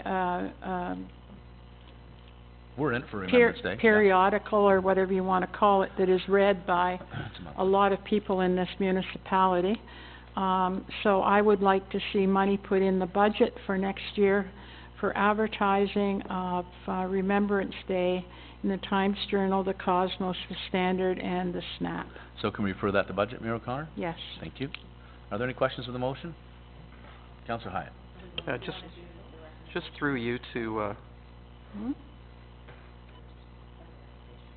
through you to clerks, Debbie, do we not already have something on purchasing, advertising? I thought we did. Debbie? We have a budget, which is there's- basically what's in there is for the township page. But there's no policies or anything regarding it? No. I thought there was. Okay. I think we're overdue for one if we don't. Just, That the only will- thing that we have was what I talked about was back when, like in the 2000s, or sorry, the mid-2000s when we talked about, because we used to buy advertising and everything, and we buy the stuff around the outside of magazines, and we buy, like, not just Remembrance Day, we bought everything. And if it moved, we bought it. And we went from that right to the other end of the So- spectrum in that we were only, basically, instead of advertising, as I said in my report, we would support the group, like, for example, Lions or Optimists or whatever. Instead of giving them advertising in a book and say, yeah, Lions are great or Optimists are great, we'd give them the money instead. So Debbie, are you gonna have another report coming back to council prior to the budget? How are we gonna deal with it then at the budget? Is there going to be, a set of criteria presented to us? Are you proposing to do that, or what's gonna happen? Well, my intention is that we stick with the current policy we have outside of the motion that Mayor O'Connor has just prepared, that we do Remembrance Day, so that would be added. Okay. But part of my report also speaks to what size you want to go with and what price. So once I have that, then I can include that as part of the policy, but basically, my intention would be to recommend that we stick with our current policy, which is we don't buy advertising. Unless it's something a little bit different, say for example with the Bruins, where it's going to, what they're producing is their own schedule, and to by us buying advertising in that, which we typically have done, that's going to the group, it's going to that group itself and organization, and to support the expenses of preparing their schedule and being able to publish it. But the other thing, again, I mentioned is we now have the radio online as well. So then, when it comes to budget, we'll put an amount of money in the budget, and it still looks to me like it'll be, as needed. If council comes up with an idea to advertise, then they'll ask for it to go into the, Well, we ask would for it to be still, our budget based on this is not gonna be, it's not gonna be changing dramatically, like this is only a minor yeah. thing. And I'm assuming if council wants direction outside of the policy, if they're coming to me, which is usually what happens, I say, well, no, we don't have money budgeted for that. If they come to council and council chooses to deal with it, then we'll have to deal with it out of the budget. Okay, then how about if when we do get to budget, then we know, I don't know what we spent this year, and then obviously, we're gonna have a budget that's gonna say this is what we spent last year, and that's pretty much all we're gonna approve, right? Okay. All right, Mayor O'Connor. My suggestion is that we have, when we get to budget, that we put aside X number of dollars for advertising. And out of that advertising, it should be a given that Remembrance Day Yeah. is recognized. Yep. Yeah. Okay. So so what direction are you looking for here? You wanna know, So, Mr. Chair, what is I'm it only about asking, Remembrance Day? Is that all we're really asking the about motion here? already has been, was approved. Yeah. Which directed that we purchase. So my question now is, I've given you the options, and I'm just looking for direction on what you want, Oh, and how much you want me to spend. I guess that's what I'm suggesting. Could we go back to budget with what we spent in 2017 and then look at it from there from a budgeted number? Because who knows if the ad you wanna do is gonna be a half-page ad or a quarter-page ad, depends on the circumstances. This is now. This is now. This advertising, this year. For 2018? No, for now. 17, it's not budgeted, Oh. So we have nothing in the budget for this now? Sorry. Well, I don't think, there's a line for the purchase of the township page, and I'm assuming, we don't spend down to the last dime. Dawn, I'm assuming there's a bit of money in there, because periodically, there are things in the past that have come up that council has chosen to support. So is this gonna put us over dramatically? I suspect not. I don't think we spend down to the last dime, and I've really been trying to scale back in terms of the township page and how much we are spending on it, and trying to keep, only the necessary information going into it. So I think we're probably So fine. all these prices, you're just asking us, how much do we wanna spend on the remainder year? Is that what you're asking us? Yes. Okay. Sorry, I thought it was more broad than that, but, okay. Go to Councillor Barton, then Councillor Bryan. So, I think we're a little late for this year, aren't we? Like, the paper comes out on Thursday. Is there a Remembrance Day? Through you, Mr. Chair, we've already been in touch with the papers and advised them that there will be something coming. So Okay. all I'm looking for today is, do you want a half page, do you want a quarter page, do you want a third of a page, a square, a Okay. copy, whatever, that's it. Okay. So they know it's coming. Okay, Okay. but is this part of an overall program where a number of different organizations in Uxbridge are doing like was done in the SNAP paper? No. Or it just happens to be an ad? A couple of weeks ago, Mayor O'Connor passed a motion saying that SNAP had already been advised that we would buy an ad through them. Yeah. And Mayor O'Connor asked that we buy advertising through all the publications, being SNAP, the Times-Journal, Cosmos, and the Standard. So that's all this is right now I'm asking for you to pick a line for whatever amount that you want for this week's paper. That's it. Sorry, the other one we bought was through Durham College. Going forward, I'm recommending that it be referred to staff to develop an actual policy on what our advertising parameters are going to be, outside of the township page, of course. And if, now that Mayor O'Connor has moved the motion, that Remembrance Day will be part of that policy every year, annually. So that's all I'm asking, and as I said to Mr. Chair, that my recommendation when my policy comes back is that we carry on with our same position, which has always been, we don't advertise for everything, and if we want to make a donation, we'll make a donation directly to the group, instead of buying advertising in a book that no one's gonna see. Okay. Councillor Bryan next. Okay, I'll make a motion that we take a quarter page in Times-Journal, quarter page in Cosmos, and the banner size in the Standard. You already have a motion on the floor from Mayor O'Connor. I thought we already passed that one. Sorry. To include Remembrance Day? I thought we already passed that. Sorry, Deb, I lost it. Okay. Just a minute. Oh my God.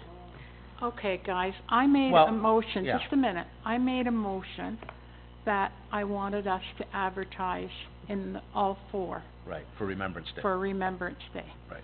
So now what we have to do is, and I was remiss, I didn't say the size, so I'll pick up from where Councillor Bryan was going. The size for the Times-Journal will be a quarter. The size for the Cosmos will be a quarter. The Standard will be a banner.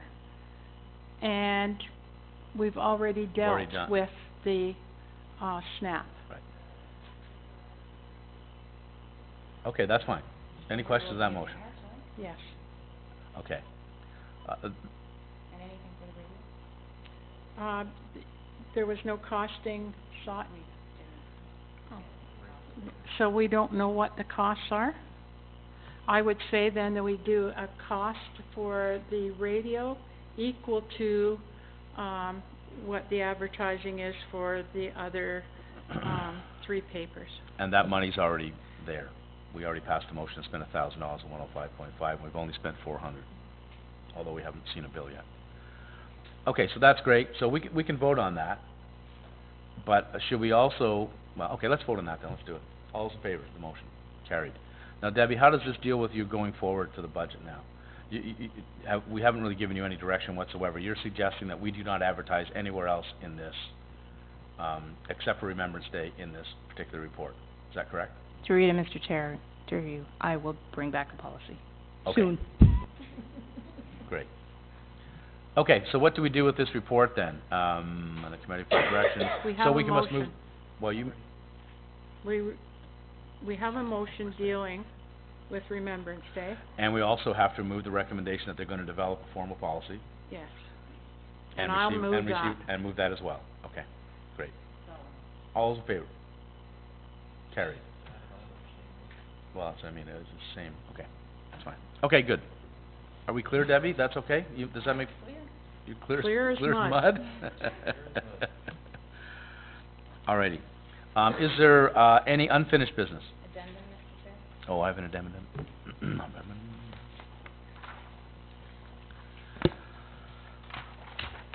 Oh, yes, this is the, report CL 5217, Debbie LaRue. This is a replacement of the acoustic wall fabric around the, council chambers. What would you like to do with this? Councilor Barton? I'd like just an explanation of what this is. Is it everything around us? Okay, and, the same color, what's the reason for the change? Go ahead, Debbie. Through Mr. Chair, the reason for the change is to, number one, it's ripped, it's pulled, there's a number of marks on it, dead bug smears, et cetera. It needs to be brought into current style and standard. And in some cases, some of the board behind it, the material's just rotting from the sun. Prior to the blinds going up, which has been just within the last couple of years, basically this room gets a lot of sun and the material's just rotting. And it smells and it's falling apart. Okay, just, Go ahead, Dave. just a question, like, have we gone to, like, a decorator or someone to give us kind of advice on coloring and, where we're going with this? Yep, through you, Mr. Chair. Sue Bennett, who is a local Yeah. design company, and she come in, she looked at it, and because we were really not sure how to attack the room, she suggested that basically it's fine. It's probably just a matter of removing the material and replacing. The boards are acoustic, but you can see they're quite faded in a number of spots, the material. The boards we're using. So it's going to look exactly the same in terms of the style. It's just going to be the material is going to be new that we're putting on it. We do have a number of color samples, and our local interior decorator, Meryl Connor, here beside me, will be working between herself and Ingrid Stelness, the CAO, in choosing a color Okay. palette. And we'll probably work with Sue on that. Excellent. Councilor Bryant. One quick question, Deb. It says 3 to 4 weeks. You doing this around Christmas, or when are you planning? I was hoping that most of it, the carpet is actually going to be done once we break, from budget, et cetera. And unfortunately with council, the last council being the second Monday, but then we do have a couple scheduled budget meetings, so if you guys are really quick and get that done, then I can get my work done sooner, but, anyway. The idea is that, the panels will probably have to come down prior to us being finished, just because of the length of time it's going to take to do all the panels and get them covered, and then bring them back in, because I have to coordinate the electrical and fire and all that type of thing too, to come in and do the removal prior to the panels being pulled off. Are there any other questions? Would someone like to move the recommendation? Moved by Councilor Bryan. All those in favor? Carried. This is report number, does that meet? Do I have a second one here? Ooh. This is report number PWO 7917, purchase of a used sweeper for the, this is from Mr. Kester. Someone like to move the recommendation or questions? Mayor O'Connor. I have a question. Go ahead. The Well, first of all, I think that this was in Ben's, this is the works, agenda, isn't it? I think because it's money, it's finance, I guess Is that's it why it's money? here. Yeah. Okay. My question on this would be, what does it cost to rent one? Or have, sorry, I take that back. What does it cost to have somebody come in and do it versus purchasing, a sweeper? They're about $100 an hour, which works out to about $20,000 a month. 20,000 a month? How many months would we use it? 3, maybe 4, We use a sweeper 4 months of the year? on and off. Takes us about 2.5 to get around everything, depending on the weather. Okay. So my next question is, you found a good used sweeper for $285,000 plus HST with 1,650 engine hours. So my question is if this is a good deal, why would anybody, or if this is a good sweeper, why would anybody turn that in with that few hours? So, some of the bigger municipalities will enter into full-service contracts on sweepers. The one we have now actually came from the state of California. So they Sorry? Came from where? State of California. The one we got now. This one is actually in Calgary. So it's sort of like a lease, and they pay so much a month, 12 months a year. They use them when they need them. The dealer does all the maintenance, repairs, and then at the end of the lease, they turn them back to the dealers.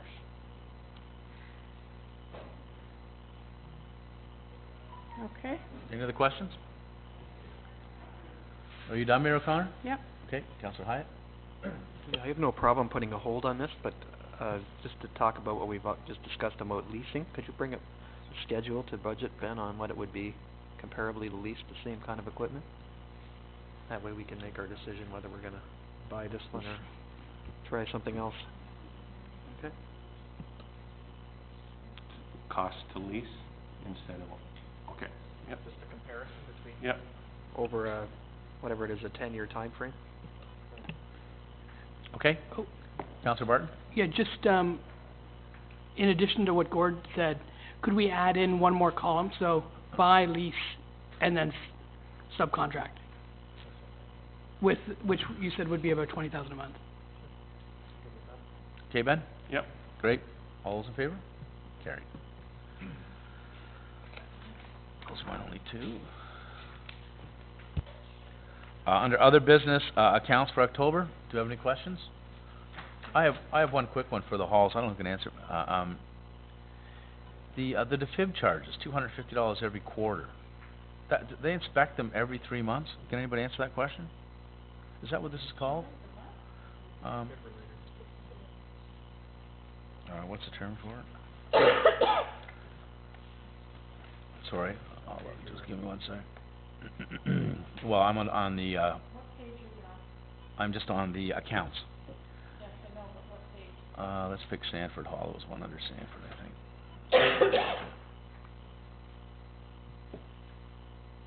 Sanford, where was it? Which one was it?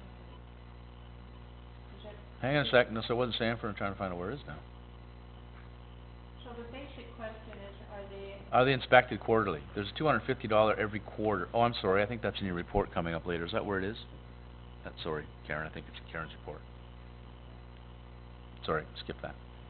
Okay, any other questions on the, accounts? Councillor Barton? Thanks. How did I see that? Just a couple. We've got, Pet Value, Port Perry under clerks. Is that for the animal? Okay, so that's food for the animals? Okay, it's like, it's about $1,000, I was just curious. Okay. Just Any other, wondering what was for. any other questions on the accounts?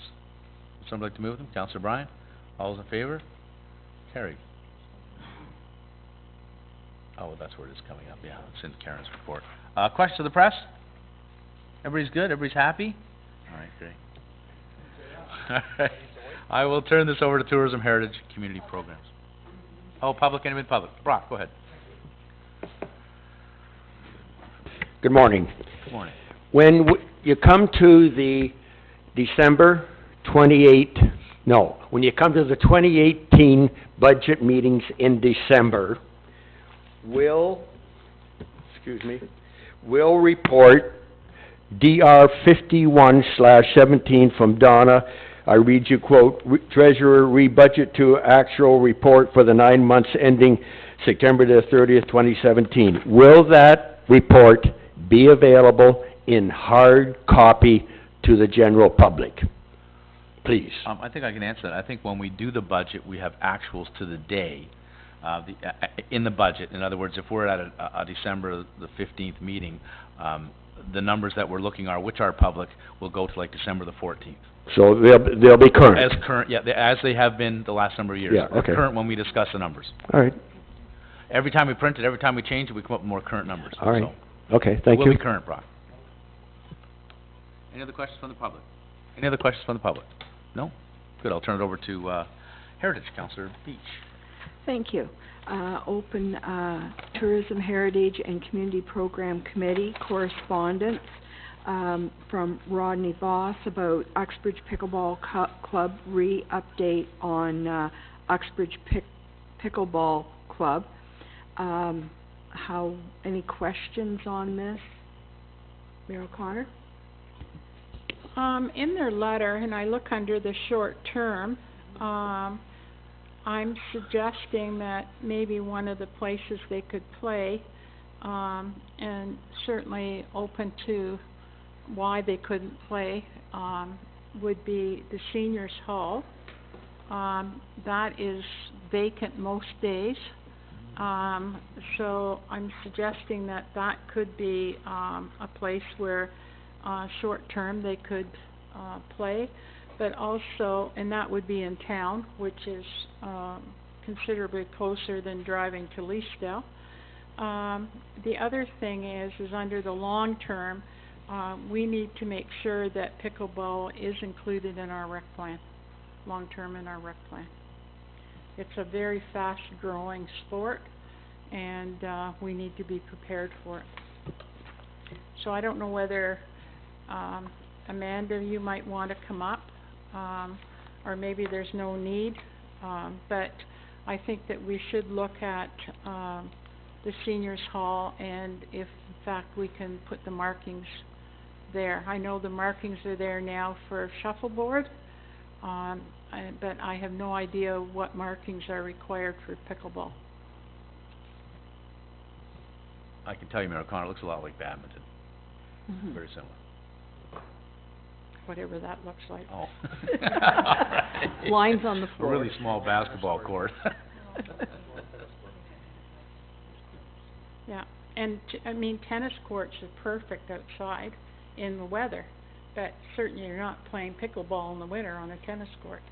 Well, and like as far as Goodwood, like I asked Bob and Karen, like there's no formal or say Goodwood, but the lines are different, and I know that there is quite a bit of spillage from the Uxbridge Tennis Club into Goodwood and some local groups that play there, but there's no way of really knowing, you know, specifically for outdoors. Councillor Barton, you had a question, then Councillor Bryan. Oh, sorry. The other thing is Bob, has that court been taken out behind Walmart yet? Still there? What kind of condition is it? Not good, so it's going to be coming out. Okay, thank you. Councillor Barton? Yeah, I thought there was a pickleball club in Sanford. Did that happen or no? It started up, and they were actually charging $2 a person through you, Pam. And I guess essentially it just didn't fly. A lot of people came over from Port Perry to play, but it all came down to volunteers running it, and it was tough getting people to run it. the usual thing, and, there weren't enough people there to set it up and shut it down. So it ended, they were gonna try it again this fall, and they didn't, and, we'll just have to wait and see. Anyway, there weren't a lot of locals in Sanford playing, was kind of an issue. And Okay. there weren't a lot of volunteers to run it, unfortunately. Councillor Bryan? I guess sort of along the same question as Mayor O'Connor had. Bob, didn't we have money in the budget to tear it down this year, in 17? And is there a reason why it didn't happen? So that money's just gonna carry forth to 18? So you didn't have enough staff to tear it down? Okay. Councillor Hyatt? Thank you. Just a couple of questions. I guess one is, how many people are in this pickleball club? Do we know? I have no idea. Amanda doesn't know. I don't know. Amanda? No? Nobody? Have we had any demand for this sport beyond this letter? There was one in Have you? You have to come up, You guys, so no- yeah, just come up for a couple of seconds there.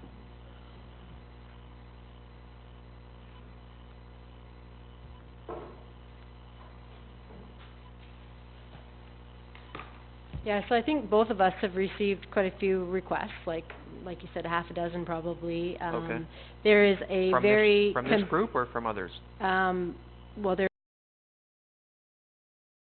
there's a very non-competitive Not group. so competitive. And I know that we purchased pickleball equipment for Sanford Hall, and it was about $1,000. So Sanford Hall has the equipment, Okay. but the competitive group doesn't want to travel that far. Where are they So coming they're from? looking for something that's in, They're coming from Scugog. well, no, there All is, I'm trying to establish is there yeah. a demand within Uxbridge for this there type are of thing? two ladies from Uxbridge that are quite passionate about the club and trying to get something in town. And I know they did look at the senior center space, but I thought they said it was a bit too small, but I'll have to go back and ask them. Okay. Is that Because to you me, out of recall? the venues that we have, that's probably the best one. Do you know if they've approached the school boards at all to use the gyms? Or have you suggested They want that day to them? use. So Oh, they want one of day the big use. things is they want day use and evening use. And in the letter, I saw that they were requesting that we look at a school as well. But we can't sublease, so we can get a school, but then we would have to staff it. So Right, cost effectively, if they're not willing to pay $2 in Sanford, they wouldn't be willing to pay So for this our is a staff to daytime run it thing, in okay. a school. Has there been any inclination to include this in the master plan at all, or is there? We're talking about the Parks Master Plan Parks tomorrow, so we'll make sure that Okay. we talk about that tomorrow.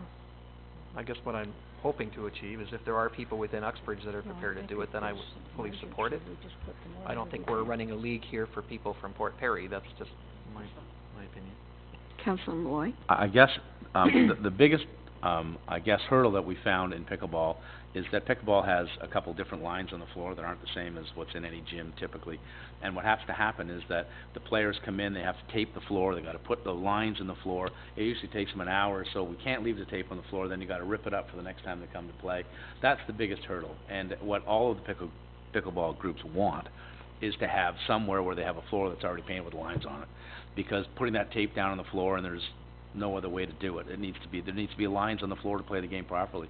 And that was one of the biggest hurdles we had, I know, in Sanford, was that it took so long to set it up, then they had to take the tape off the floor, and they come back 3 days later, put the tape on the floor. Anyway, that's one of the biggest issues, and that's why height of the ceiling is also the second biggest issue, because it's like playing badminton. I mean, you need a relatively high ceiling, so. But the taping of the floor is the hardest part, and as you can see in his letter, that's what they're doing up at, St. Paul's, so, anyway. Any other questions? Mayor O'Connor?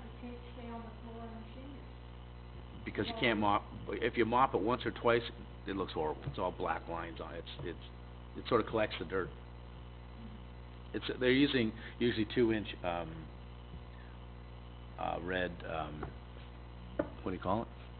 Pink Duct tape or whatever, yeah. why couldn't you put, permanent markings down? They're already there for the shuffleboard. In some halls, there's permanent markings down the floors Well, already. I'm talking the seniors. There's permanent markings for shuffleboard in the seniors' community hall. So can you not put a couple pickleball permanent markings? I mean, there's a hall that is absolutely not being used.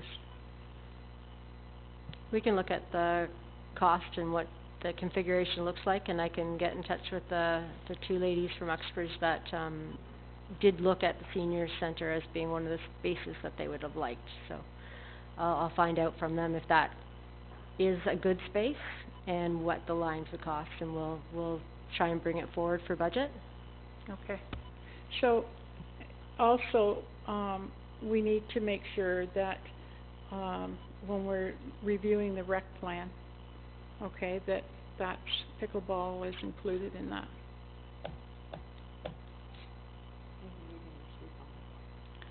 Okay, so any other questions?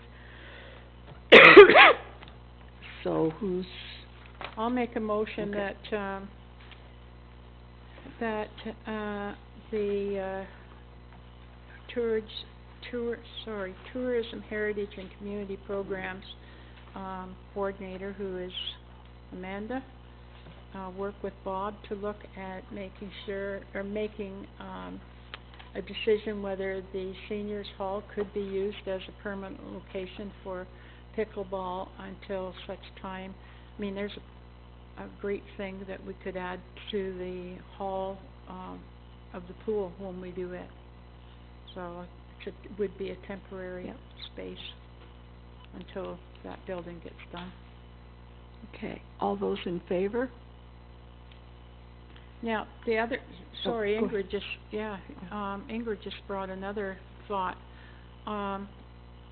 Is that, what about the community hall at the arena? Pardon me? The ceiling's not high enough for them. Okay. Really, the only two halls are Sanford and the senior center that have a high enough ceiling. Okay. Aren't these little, give me an education here for a minute. It's a little ball with a bunch of holes in it. It's a ball about that big with a bunch of holes in it. What do they call them? Wiffle balls. And they hit them with essentially what looks like a racquetball. It doesn't go very far, the ball, but it's much like, it's a lot like badminton. Okay. They have a few different rules, but it's very, very close. Okay, so how high do you need a ceiling? Probably need 16 feet, 20 feet. You could hit it that high easy. Sounds They loved great. Sanford. Sanford was perfect. The size of it was great. Taping it was one of the biggest problems. So why couldn't they put down permanent marking on the floor? It's something that would have to come back to council. And when they did it, actually, it was really just a test to see how many people were interested in it. And after the first 3 months of running it, Well, if I had it to put whiffled down, out. if I had to put down tape and take it up. Oh, it's a pain in the neck, yeah. But we couldn't allow them at the same time to paint the floors if it was something that wasn't gonna last either, so. No. Okay, understood. Ingrid? With the seniors, they initially, when they put in the, shuffleboard, it was actually taped, but I think all that tile's actually been cut in. We ended up, having to hire somebody to actually cut all the tile in, so it's a permanent court and not dealing with paint. And maybe that, if Sanford does come on board as a location with the height, that would be my recommendation, is you don't use the tape, because it is a bit of a maintenance problem, and just cut that floor right in. Maybe that would be a good use of the Tyler Massey money. Okay, after all that discussion, all are in favor? Okay, carried. Any unfinished business? Any other business? Was there another report? Goodness. That comes under administration. No. No, that comes under administration. Here. Sorry. Okay, 'cause that's what I thought. Any questions from the press? Any questions from the audience? I'd like to close then Tourism, Heritage and Community Program Committee and pass it along to Parks, Facilities and Arena. Thank you, Councillor Beach. And, Parks, Facilities and Arena, I draw your attention to correspondence number 175 from the Region of Durham with the request to use the Uxbridge Arena Hall as an emergency evacuation site. Now, this is for the Brookside Apartments. For those that don't know where they are, they're on Perry Street in behind the hospital. Questions? Mayor O'Connor. I'll support the request, but they also have to be aware that other groups could be using the facility at the same time as they are. Okay, any other questions? Councillor Malloy. Along exactly the same lines, I know we've given Butternut permission, I know we use it as a cooling center. I mean, do we know how many people are gonna go run into this building? 'Cause we must be maxing out there right now, I would Well, expect. you can get lots of people in there. Well, you're gonna need it Yeah, though. I think that's, as the mayor mentioned, it just should be noted to, the people at Perry Street or whatever that it is a shared facility in the case of an emergency. But as we approve these places, do we have enough room for all these people? I mean, if Butternut evacuates alone, that would fill the place. So that's my concern. Yeah. We have, It would plus our own. depend, it would depend on the time of the occurrence. If it's during the summer months, there's all kinds of room. Yeah.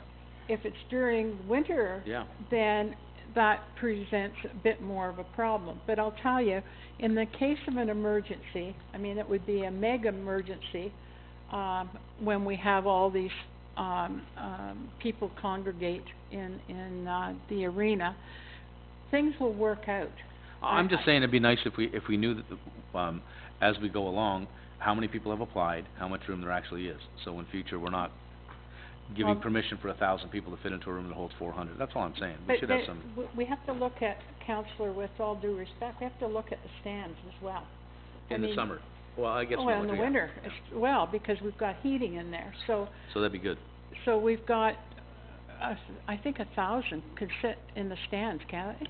Each pad will hold, 1,400 on the ice pad and then 700 to 900 in the stands. So, So it's gonna depend on, but there's so many variations that come, when we offer these sites, because we don't know how many residents, may require, may come in a wheelchair, may come Yeah. in a bed. All those things vary, and it'll also depend on the type of emergency they may be evacuating for. There's so many variables, that's why it's good to let them know as evacuation centers, that this is a shared facility, with other, nursing homes or whatever in town. And not just nursing homes, it could be used as a facility for ourselves. So they just need to be told that it's a shared facility. I just don't wanna make promises we can't keep, that's all I'm saying. We can't accommodate them, let's not promise it for them. That's all. maybe you could do a short report, sometime on, all the people that we have given permission to use, so that we do know. Because anybody in wheelchairs or in, hospital beds, can use the community center. And then, those that are mobile can use the seating in the arena, and as I say, in the summertime, if it's we've got a huge area on both ice pads. So, but it would be interesting just to know if everybody had to end up there, what would our numbers be?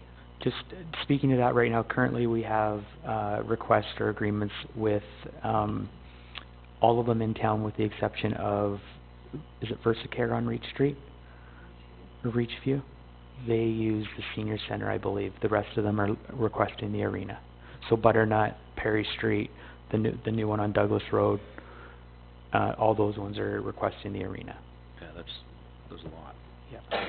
Okay. But Perry Street is not a nursing home. Perry Street is an apartment, non-for-profit.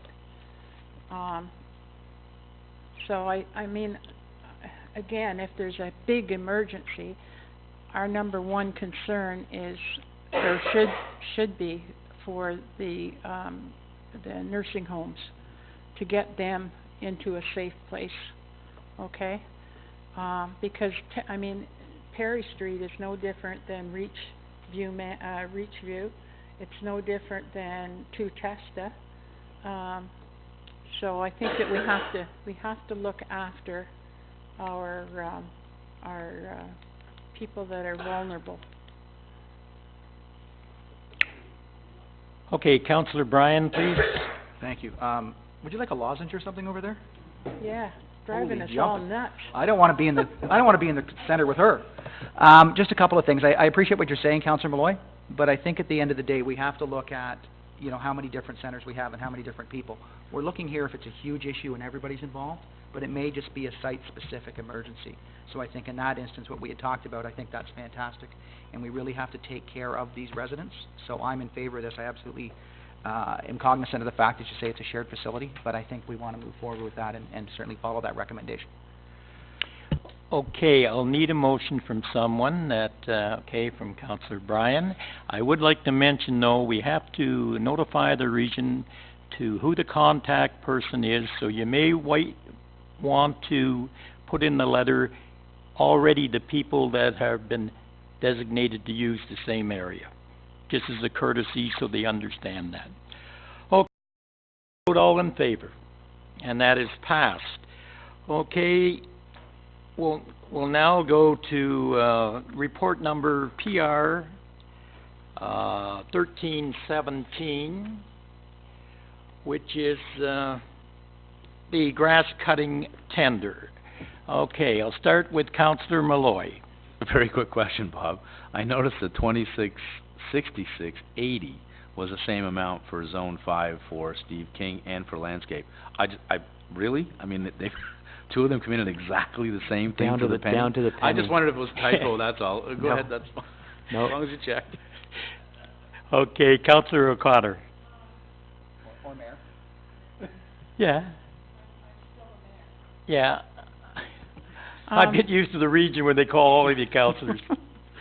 Okay, can you, Mr. Chair, explain to me, because I am a little confused as to what is Zone 1? Robert, you have all the zones. Yeah, so the zones are broken up into different areas. So, off the top of my head, Zone 2 is Zephyr. Sorry, what's Zone 1? I gotta go back to zone. I'm trying to go through the process. Okay, Zone 2 is Zone what? 2 is like the northern zone, like Zephyr area. Uh-huh. Zone 3 is Goodwood. Goodwood.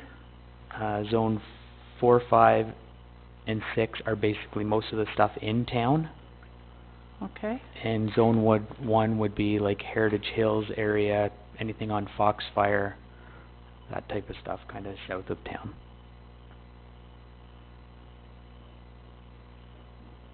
Okay, thank you. Which zone would the dog park be in then? Is it in here?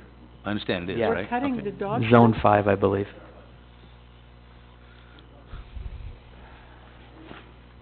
Any other questions to Mr. Ferguson?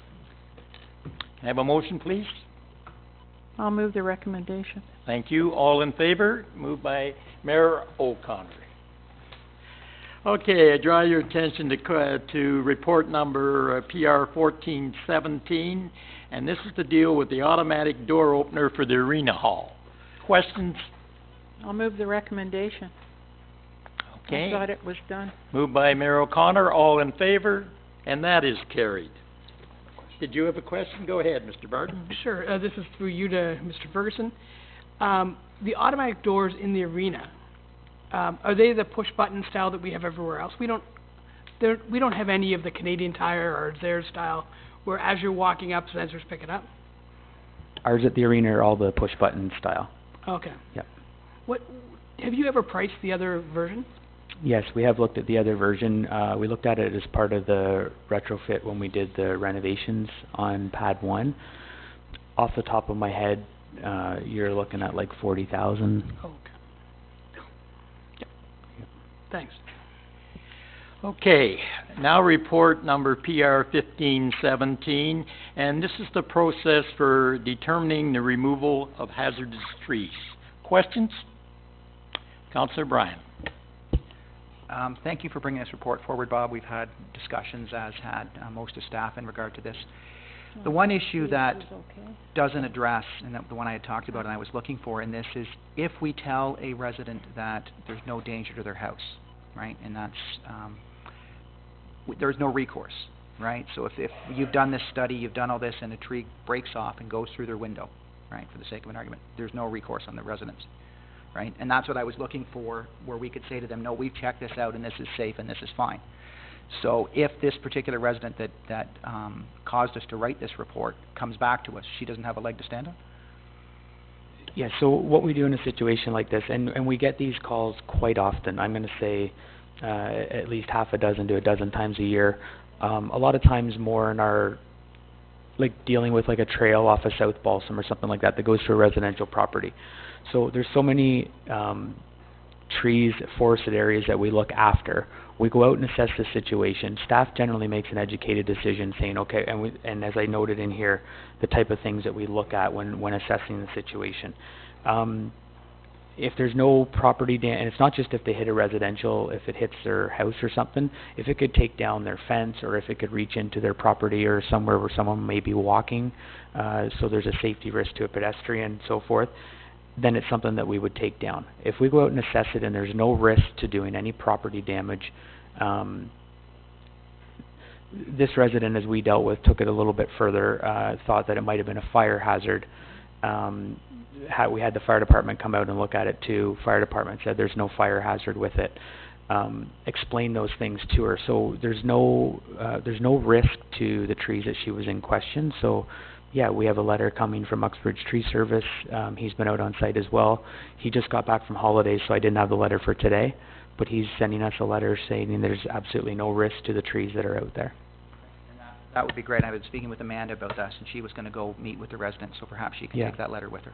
Yes, absolutely. And I great. did explain that to the resident when I was there on site. I explained those things of who I had to come out and look at the property. So yes, I have explained it to her as well, but we can send the letter when it comes. Wonderful. Thank you. Councillor Hyatt, please. Bob, do you use, or does the staff use a scoring system when they evaluate not only the condition of the tree, but the likelihood that it's going to come down in the next windstorm, for instance? In other words, you got, let's say, 10 trees that are kind of on their way out. Do you rank them? Like this one's coming down first, and then you move down the list? Yeah, it's part of our hazardous tree report. So when our arborist goes out and looks at them, there's not a numbered chart thing, but he'll say immediate removal or they're 2 to 3 years. Immediates and Exactly. secondaries and stuff. Yeah, yeah, and we're very lucky because the arborist we use, he fights tooth and nail to keep any tree that we can or extend the life cycle of the trees. Okay. Do you guys rely on them, or do you do it in-house as well? Like if you know a tree is dead, yeah, obviously you can rank that, or absolutely, or Jamie or whomever. Yeah, right? we do that in-house. So you don't have to call in the arborist every time there's an evaluation. Exactly, and that's mentioned in the last part of the report there, that basically we would do an assessment on our own if we're not comfortable making that decision. Okay. Then we would bring in an arborist. Great, thank you. Any other questions to Mr. Ferguson on the hazardous tree removal? I need a mover. Moved by Councillor Hyatt. All in favor? That is carried. Okay, unfinished business. Other business. Councillor Barton. Okay, I got a letter from Rob Ashton asking for use of the Sanford Hall for an awards night. I don't think it's on the agenda, and it's coming up on November 17th. Sorry, that would be for 4-H or for... For 4-H. So they're asking for a reduced cost of the rental fee like we did last year. Sure. Yeah, of course I'd support that. Okay. I don't know if we did charge them last year. I think we gave it to them Okay, for free. just Sanford Hall. Karen, are you aware of it? Yeah. Thank you. I don't think we charged them last year for it. I think it was free. I just want to make sure the date is clear. Yeah, they Okay. would have arranged that. And they've already arranged that part. It was just officially, I think they sent the letter in maybe late Friday, and it didn't get on the agenda, so. Okay. Your award, Ms. Yeah, Councillor I'd make the Malloy, motion you give me a to, motion? make the motion to allow 4-H. Is it 4-H or Young Farmers? They're kind of the same thing. I believe it's 4-H, let me just look Okay. again. To allow Mr. Ashton's group to use the Sanford Hall at no charge. All those in favor of the motion? That is carried. Okay, is there any other business? I know you're in favor. No, there's one more. Okay. There's one more similar in nature. This is for the DMBA. I wrote a report a few weeks ago, but the timing wasn't right, and it didn't make it onto this agenda as well. But the DMBA want to use council chambers on November the 26th to hold their annual meeting.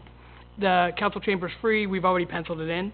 There's typically a $75 fee to rent the council chambers. I paid it last year just because of the timing.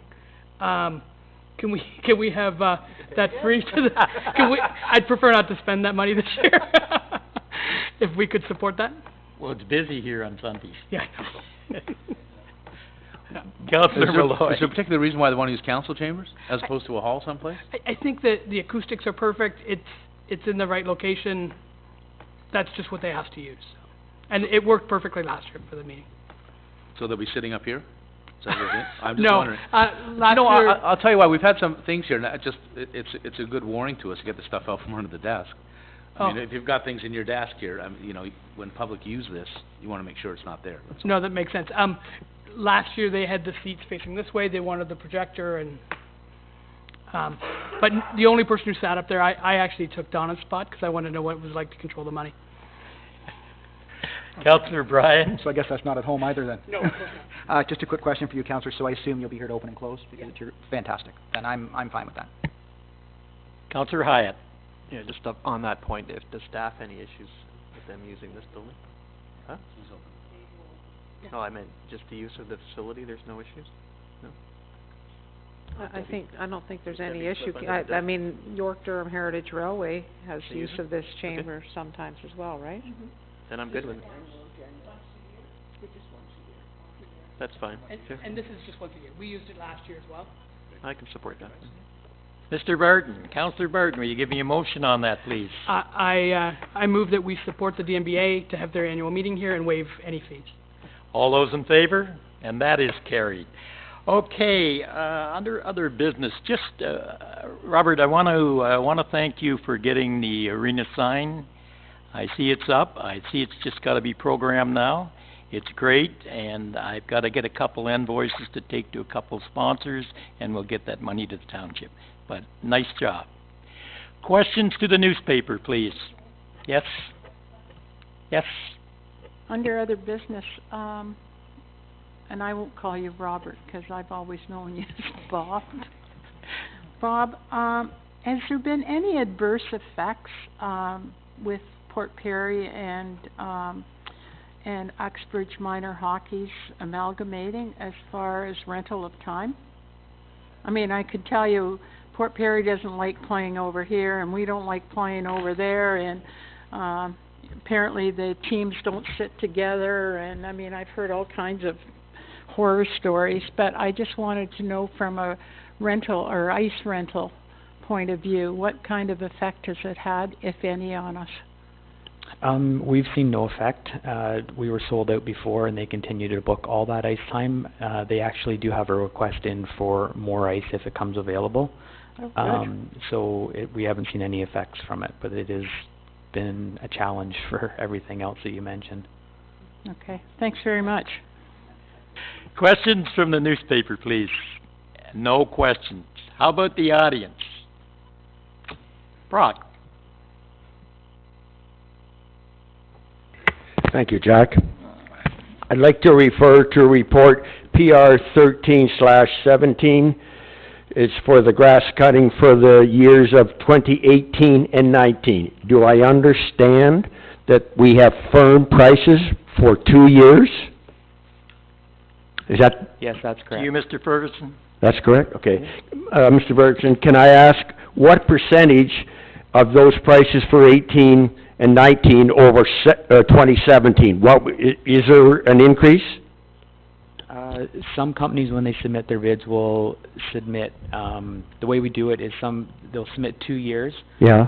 Some companies will bid, say, I'm just pulling a number out, they may say, we'll cut this area for $100 this year and $125 for the following year. Yeah. Some companies will cut it for the same price. So what we do is we take the total number over the 2 years so we get the best price. So, then, is there an increase for the grass cutting for 18 and 19 versus 17? I don't have that answer. I'd have to look to see what the prices are. Okay. Some areas went up, some went down, so. Oh, okay. My other question is, what are the payment terms to these two contractors where we have awarded this business? Do they submit monthly invoices, or is it quarterly, or what are our payment terms to them? They submit weekly.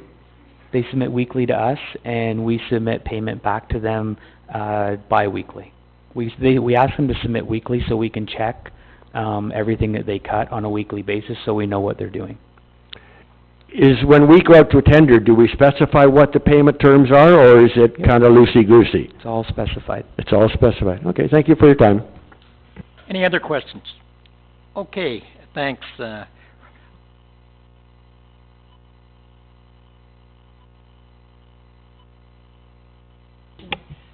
Councillor Barton. Okay, I'll open this meeting of Sustainability, Watershed and Conservation. I'm gonna start with correspondence number 157. This is from the LSRCA, re the Lake Simcoe Phosphorus Offsetting Program. This was tabled during our regular meeting of October 16th.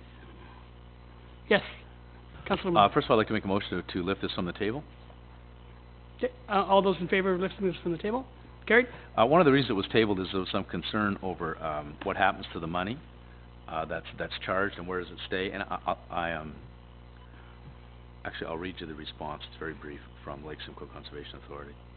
It says, the funds should be applied in the same catchment or at the very least sub-watershed.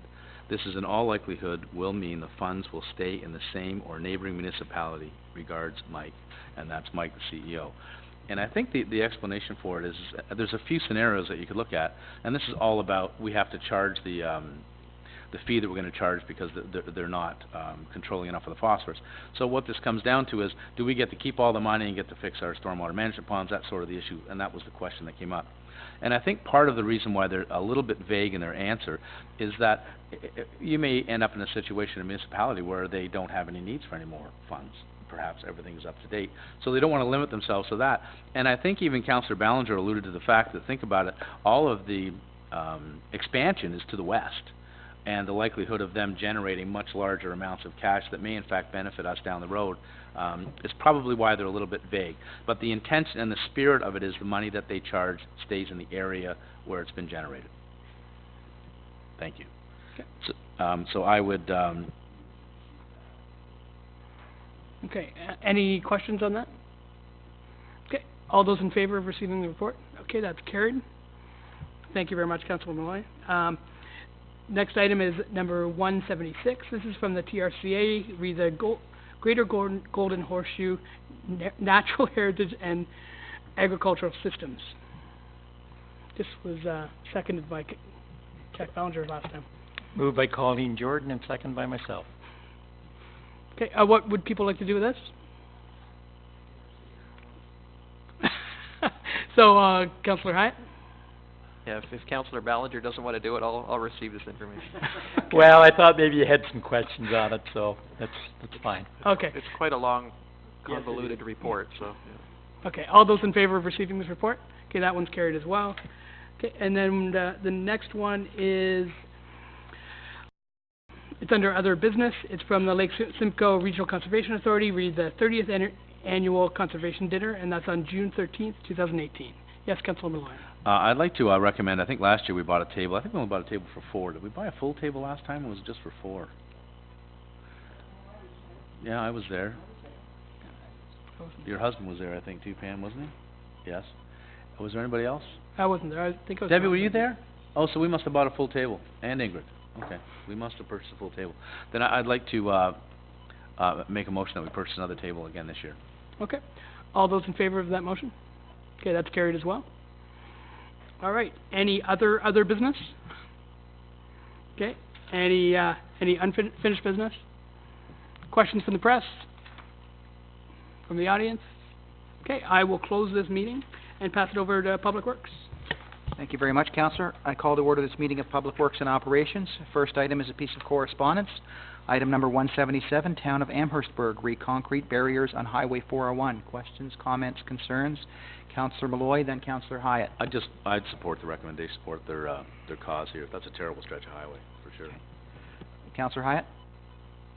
I mean, it doesn't state it here. Are they talking about putting barriers down both sides of the road all the way through that municipality? Is that what they're asking here? Because it's not clear. Down the middle. Oh, it's down the middle.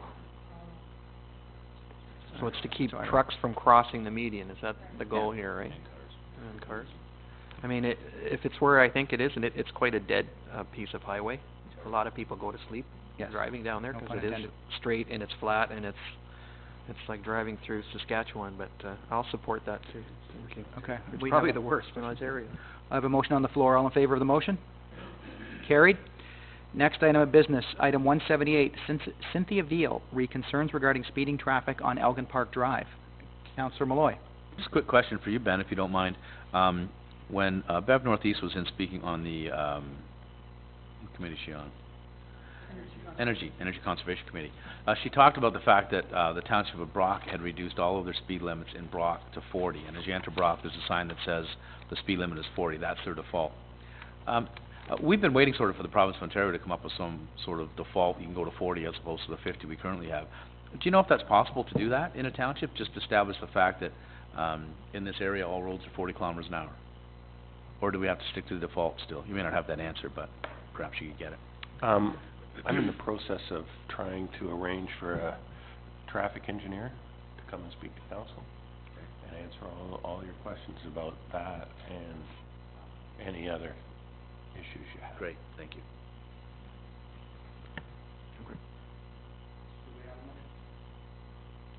I don't have a motion, no. Councillor Barton? Sure. How about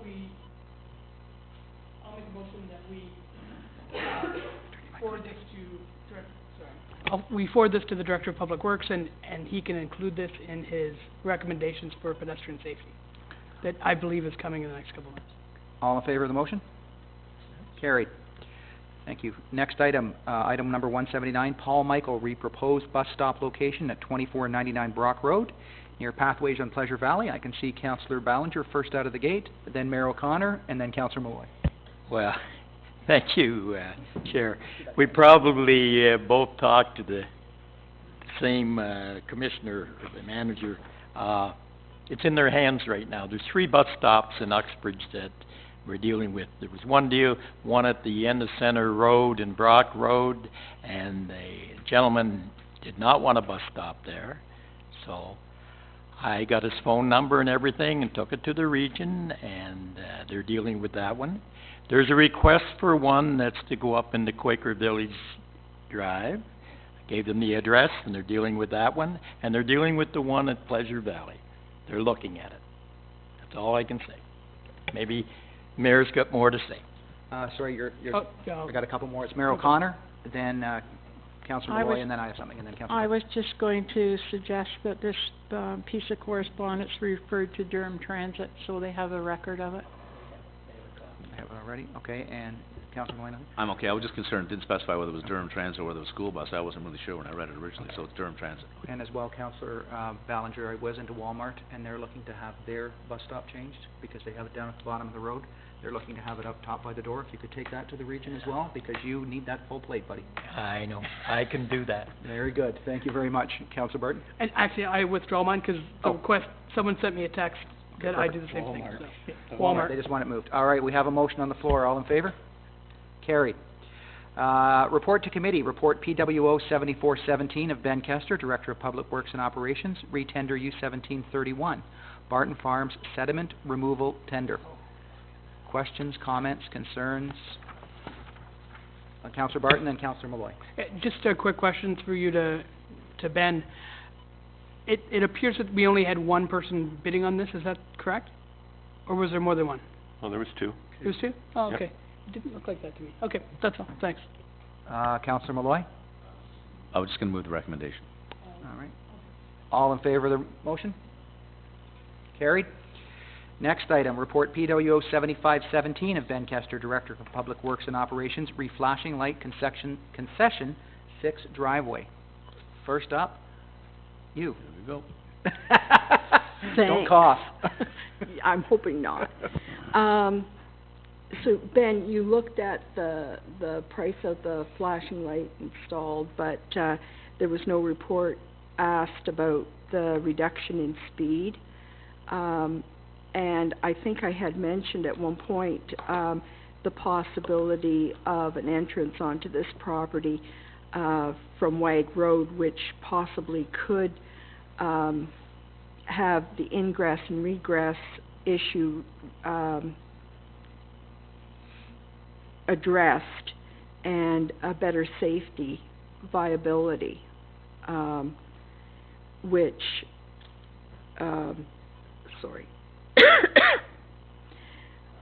the speed coming over top of the hill, and I know not everybody is going to adhere to a change in speed limit, but it could reduce at least 50% of the traffic down lower.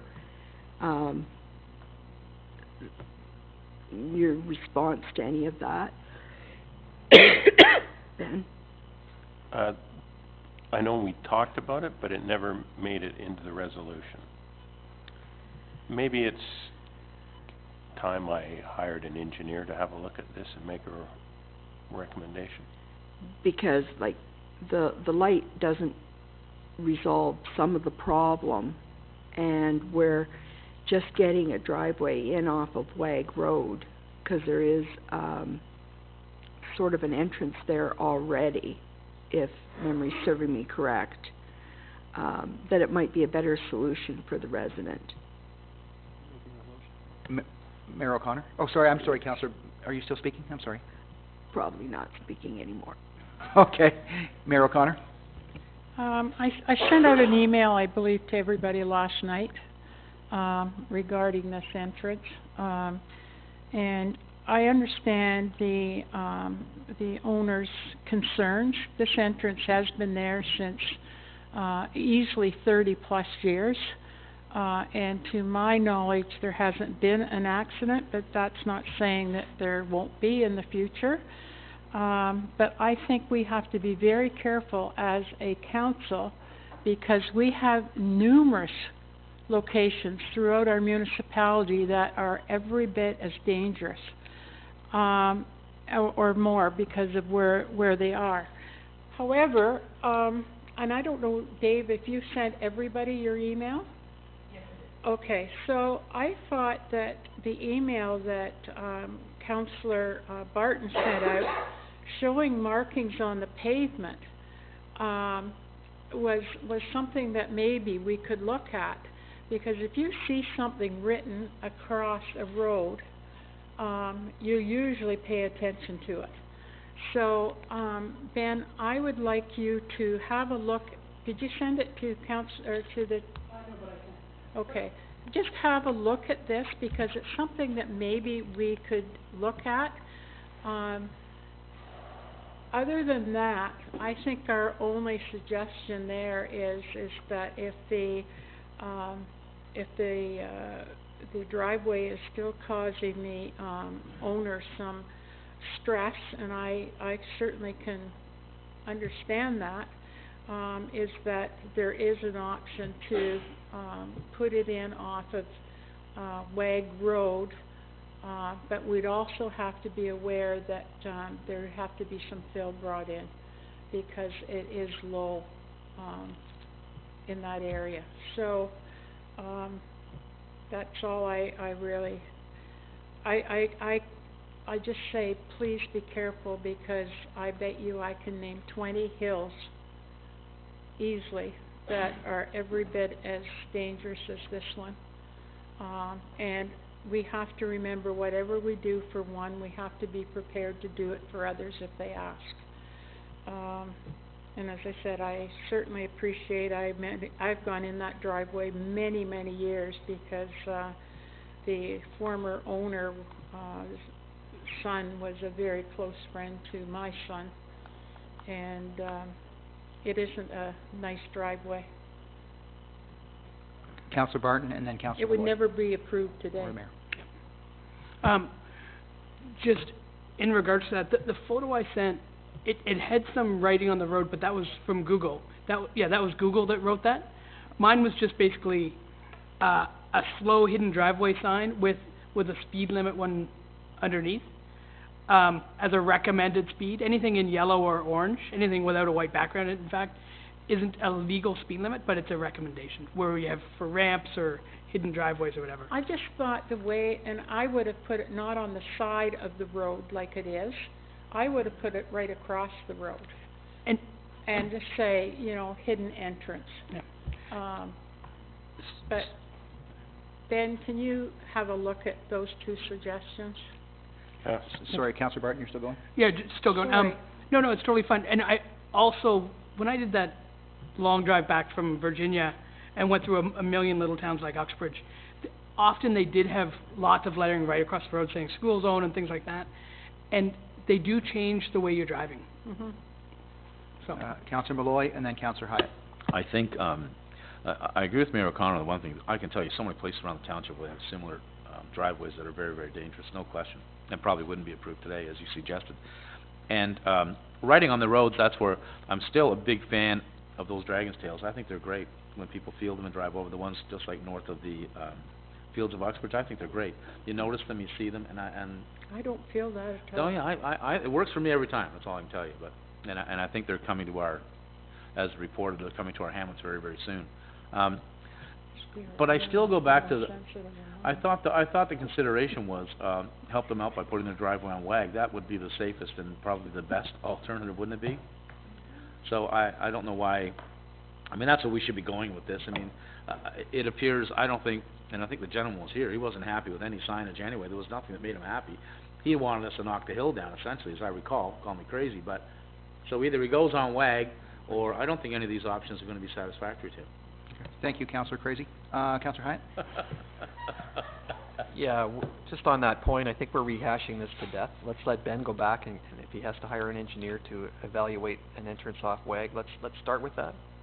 And then we'll see what we're up against here. I mean, if we can do it, great, let's look at it. If we can't, then we need to go to a plan B. But I mean, we're hashing and rehashing this thing over, you know, dragon's teeth and flashing signs and everything else. Tails, whatever.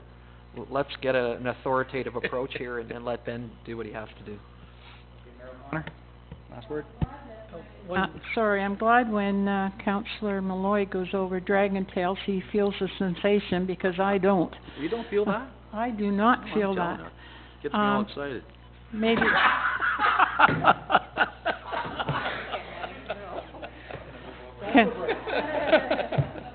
Yeah, I think it's time for a 10-minute break.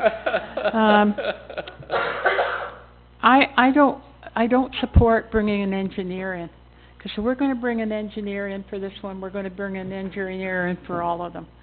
I think that one more report from Ben suggesting, okay, I think WAG Road, coming in off of WAG, is certainly an idea that could be looked at, but I also think that if you put a caution turning or some sort of a marking on the road, that's going to bring your attention to that matter very quickly.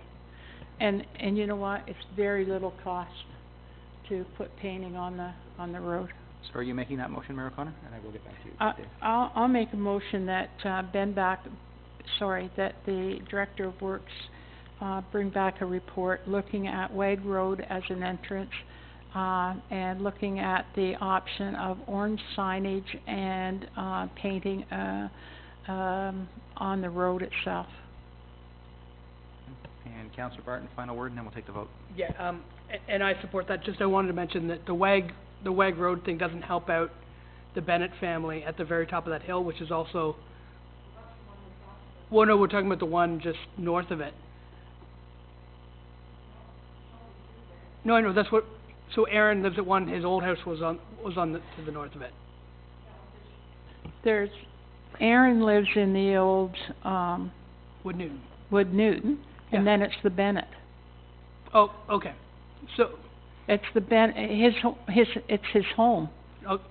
Property that we're talking about. Yeah, and so I was just saying, the one that we're talking about doesn't solve the Wood Newton possible issues, because that's also a very difficult driveway. No, but then, if you do, whatever you do, you're gonna do it for both of them, okay?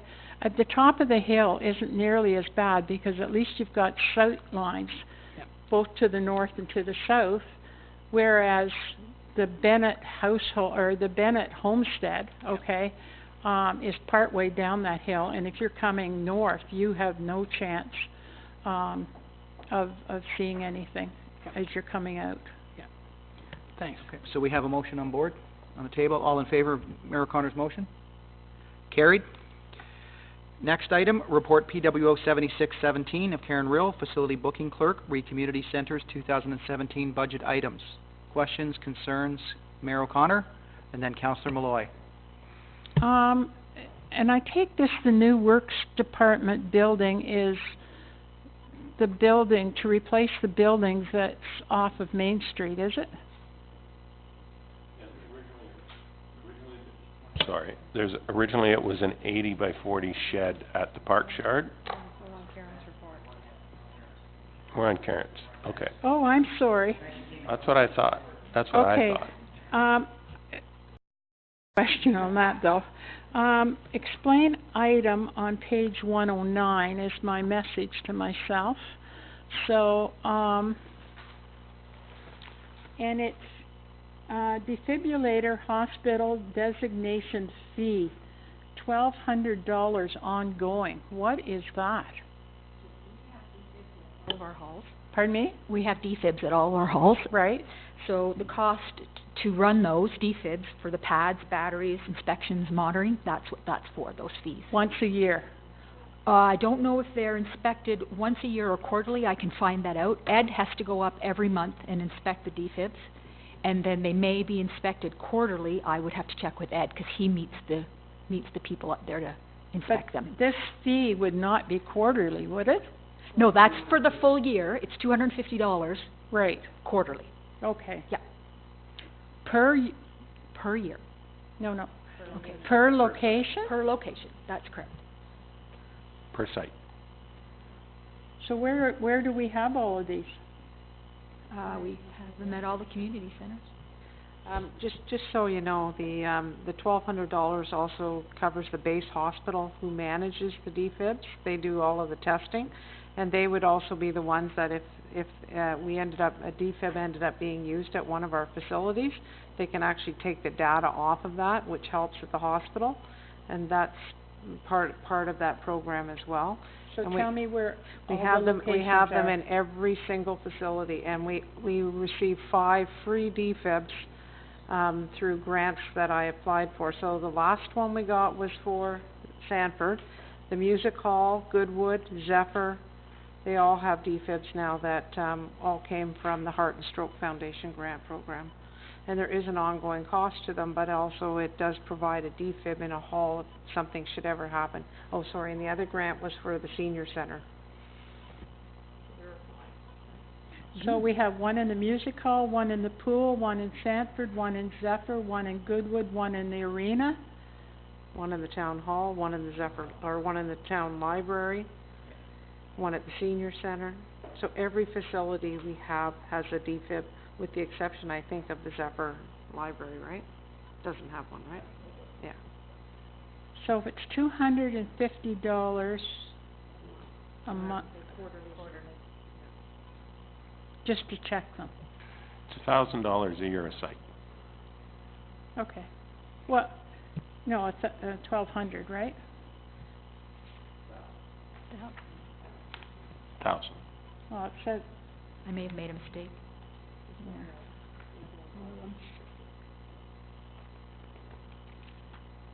Defibrillator hospital designation fee. What is that? That's at the music hall. $1,200. The music hall may be a little bit more.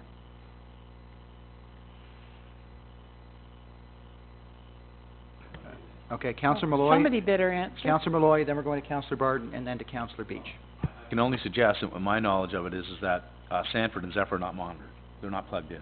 I don't know about Goodwood, they're not plugged in. And probably the additional funds would be for monitoring. But Zephyr and Sanford and the ones that I'm aware of are not monitored. Maybe the musical is. It might be monitored, that might be why. Why aren't they monitored? Well, I guess what'll happen is you would plug them into a phone line, so as soon as somebody opens the box, then 911 would be contacted. But instead of paying for that monitoring, it's no different than picking up the phone and calling 911, because that's all it's doing, it's going through a telephone line, calling 911. So there really is, I mean, there really is no need to have them, in my opinion, to have them monitored for the cost of monitoring. It wasn't, in some cases, it wasn't feasible, where they put the defibrillator where it had to be, instead of running the telephone line over to this defibrillator. That's how it was explained to me in the beginning. But I have to say, I had no idea it was $250 a quarter. That was never, I did not know that about any of the facilities, that they were charging us by the quarter. We knew that Heart and Stroke came up with the program, said here's a $5,000 defibrillator, you need 12 people to take the course and give you a free defibrillator. But I'm not sure what this $250 every quarter is, because that's news to me, and they aren't inspected every quarter. So $250, I'm sorry, I'm probably chewing this to death, but $250 quarterly per, or Facility. for all of them? Per facility is what Per this is saying. facility, well This then says- it comes to way more than $1,200 a year. Oh, it's probably $7,000 a year. But this is only the music hall. No, we have Sheet other- 109 is only the music Sorry, hall. I didn't see that heading. Okay. My apologies. My apologies. But the Goodwood is called Cardiac Safe Program, $250 a quarter. It's the same thing. Every hall has the same thing. Okay. $250 a quarter. Call it Cardiac Safe. That was the question I was alluding to earlier today. My apologies, I didn't see the heading. Councillor Barton? Just a question, so, the $250 per quarter charge per unit, is there any way that we can have our staff qualified to inspect these? Like, or have, the people that inspect the fire extinguishers, or someone who's already in the building? If we're checking batteries and... Let me, we'll bring back a report. Okay. To see if there's any possible way to reduce that ongoing charge. Okay, excellent, thank you very much. Councillor Beach? For the Goodwood Hall, the roll-up for the kitchen has been ordered. Is in the budget for next year for the bar. Okay, thank you. Oh, Councillor Malloy, your microphone's still on. Okay, there we go, that's better. Okay, so do we have a motion on this, or you're just gonna come back with a report, we'll just receive this for information? Okay, who wants to make that motion? Councillor Malloy? I'll make a motion to receive for information, and the staff will get back with a itemized, sort of accounting of the cost. Okay, all in favor? Carried. Next item, Ben Kester. Report PWO 7717 of Ben Kester, Director of Public Works and Operations, Retender U1702, New Works Department Building. Questions, concerns, comments? Mayor O'Connor had one. It's replacing basically what I call the Parks building. Originally, we were gonna build a new building at the Parks Yard. It was 80 by 40 to match the existing concrete slab that was there. We had a difficult time finding solid ground to put it on, to found the foundations on. So then we decided to just move it out to the Works Depot. And it got larger. It's 120 by 40 now. Okay, so again, and I know Roger will probably bring this up, the vast difference between contract tendered prices, which is again, what, $200,000, but I have to say that we saw one at the region recently where there was $1 million difference. I think that's a good solution to have build a building that could be multi-use, and when the time comes, I'll make I'll move the recommendation. All right, very good. Councillor Barton? Yeah, the price on this has changed drastically as we've gone along, that's all. On June 10th, we were looking at, the estimated cost was between $110 and $135. Our tender came in at, nearly double that. And then with our total cost, we're looking at $276, I think, is what the report says. $272. It's just, this has gone way, way up in price. So what we originally kind of agreed to look at, we're now at least double. Just a comment. Part of that is the increase in size. We're taking down Good. 2 buildings, really, and putting up 1. Replacing 2 buildings.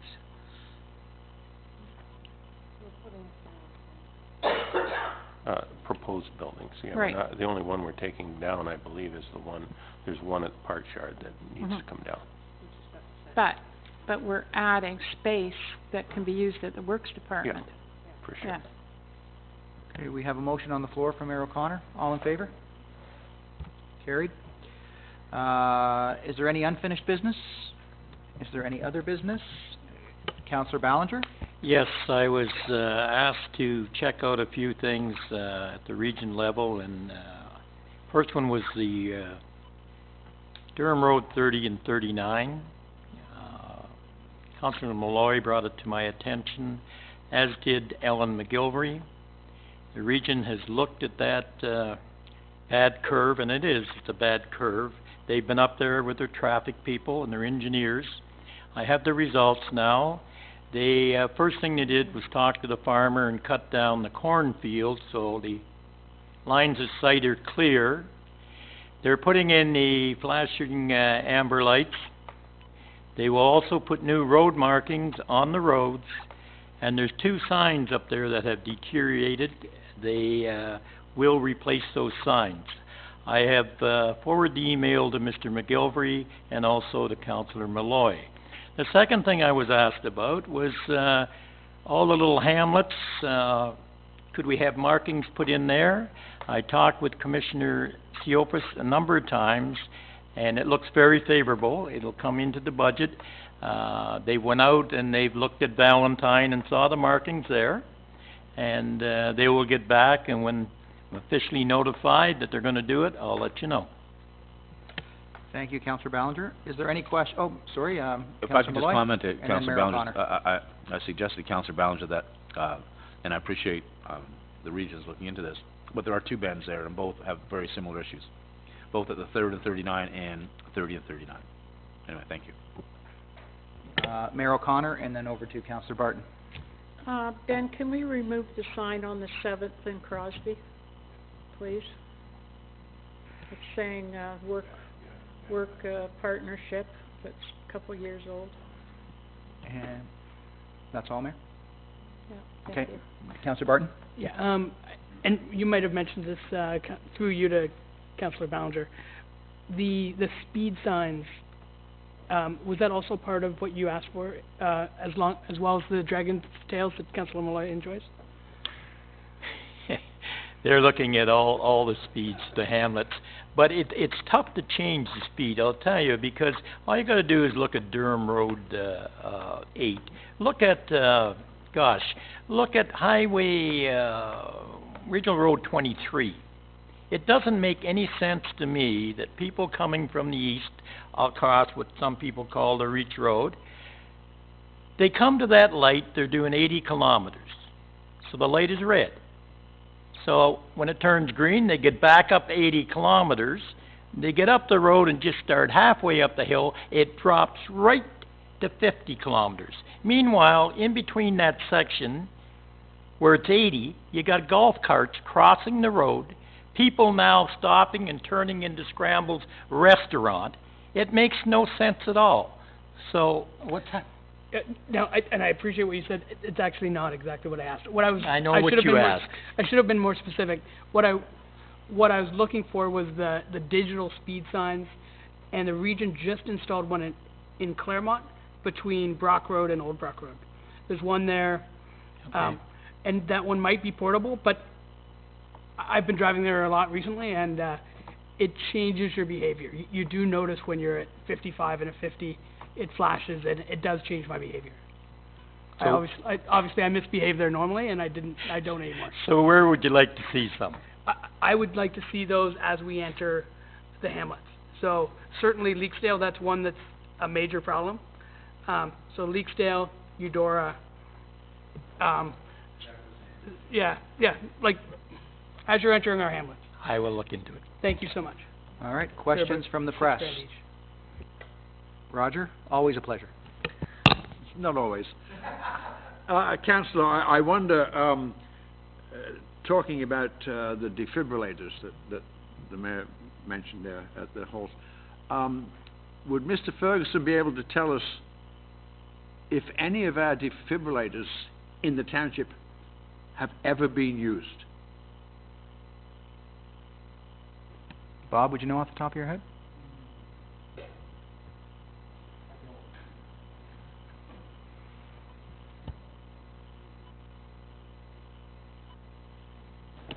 Off the top of my head, I wouldn't be able to answer that for sure. I know there was an incident at the arena a few years ago where the defib was pulled from the cabinet, which deployed EMS to the site. However, I don't know, and the pads were applied. I don't know if they actually delivered a shock or not from the unit, but it has been taken out of the cabinet. Thank you, thank you. And along the same lines, Councillor, on that same report, while the Mayor was a little concerned about the cost of the defibrillator maintenance, under, come on. Sanford Hall, we have optional maintenance of $3,000 for a bench. Could somebody explain that one to me? There's a bench outside the front door that was, rusted, not really fit to sit on. So we replaced it and, we put a concrete pad underneath the bench as well. Thank you. Roger, if I might, my reading of that was incorrect. I personally, I don't care what a defibrillator costs us. If it can save one life, it's well worth it. I was reading that report as $1,200 quarterly, which was, I was reading it wrong. So I was looking at it, that was costing us close to $5,000 instead of Yeah, well, I'm a little confused on that too, Mayor, if I may, Councillor. I'm a little confused on that too, because I think we were told that each defibrillator costs $250 each quarter. Right. Correct, per location, correct.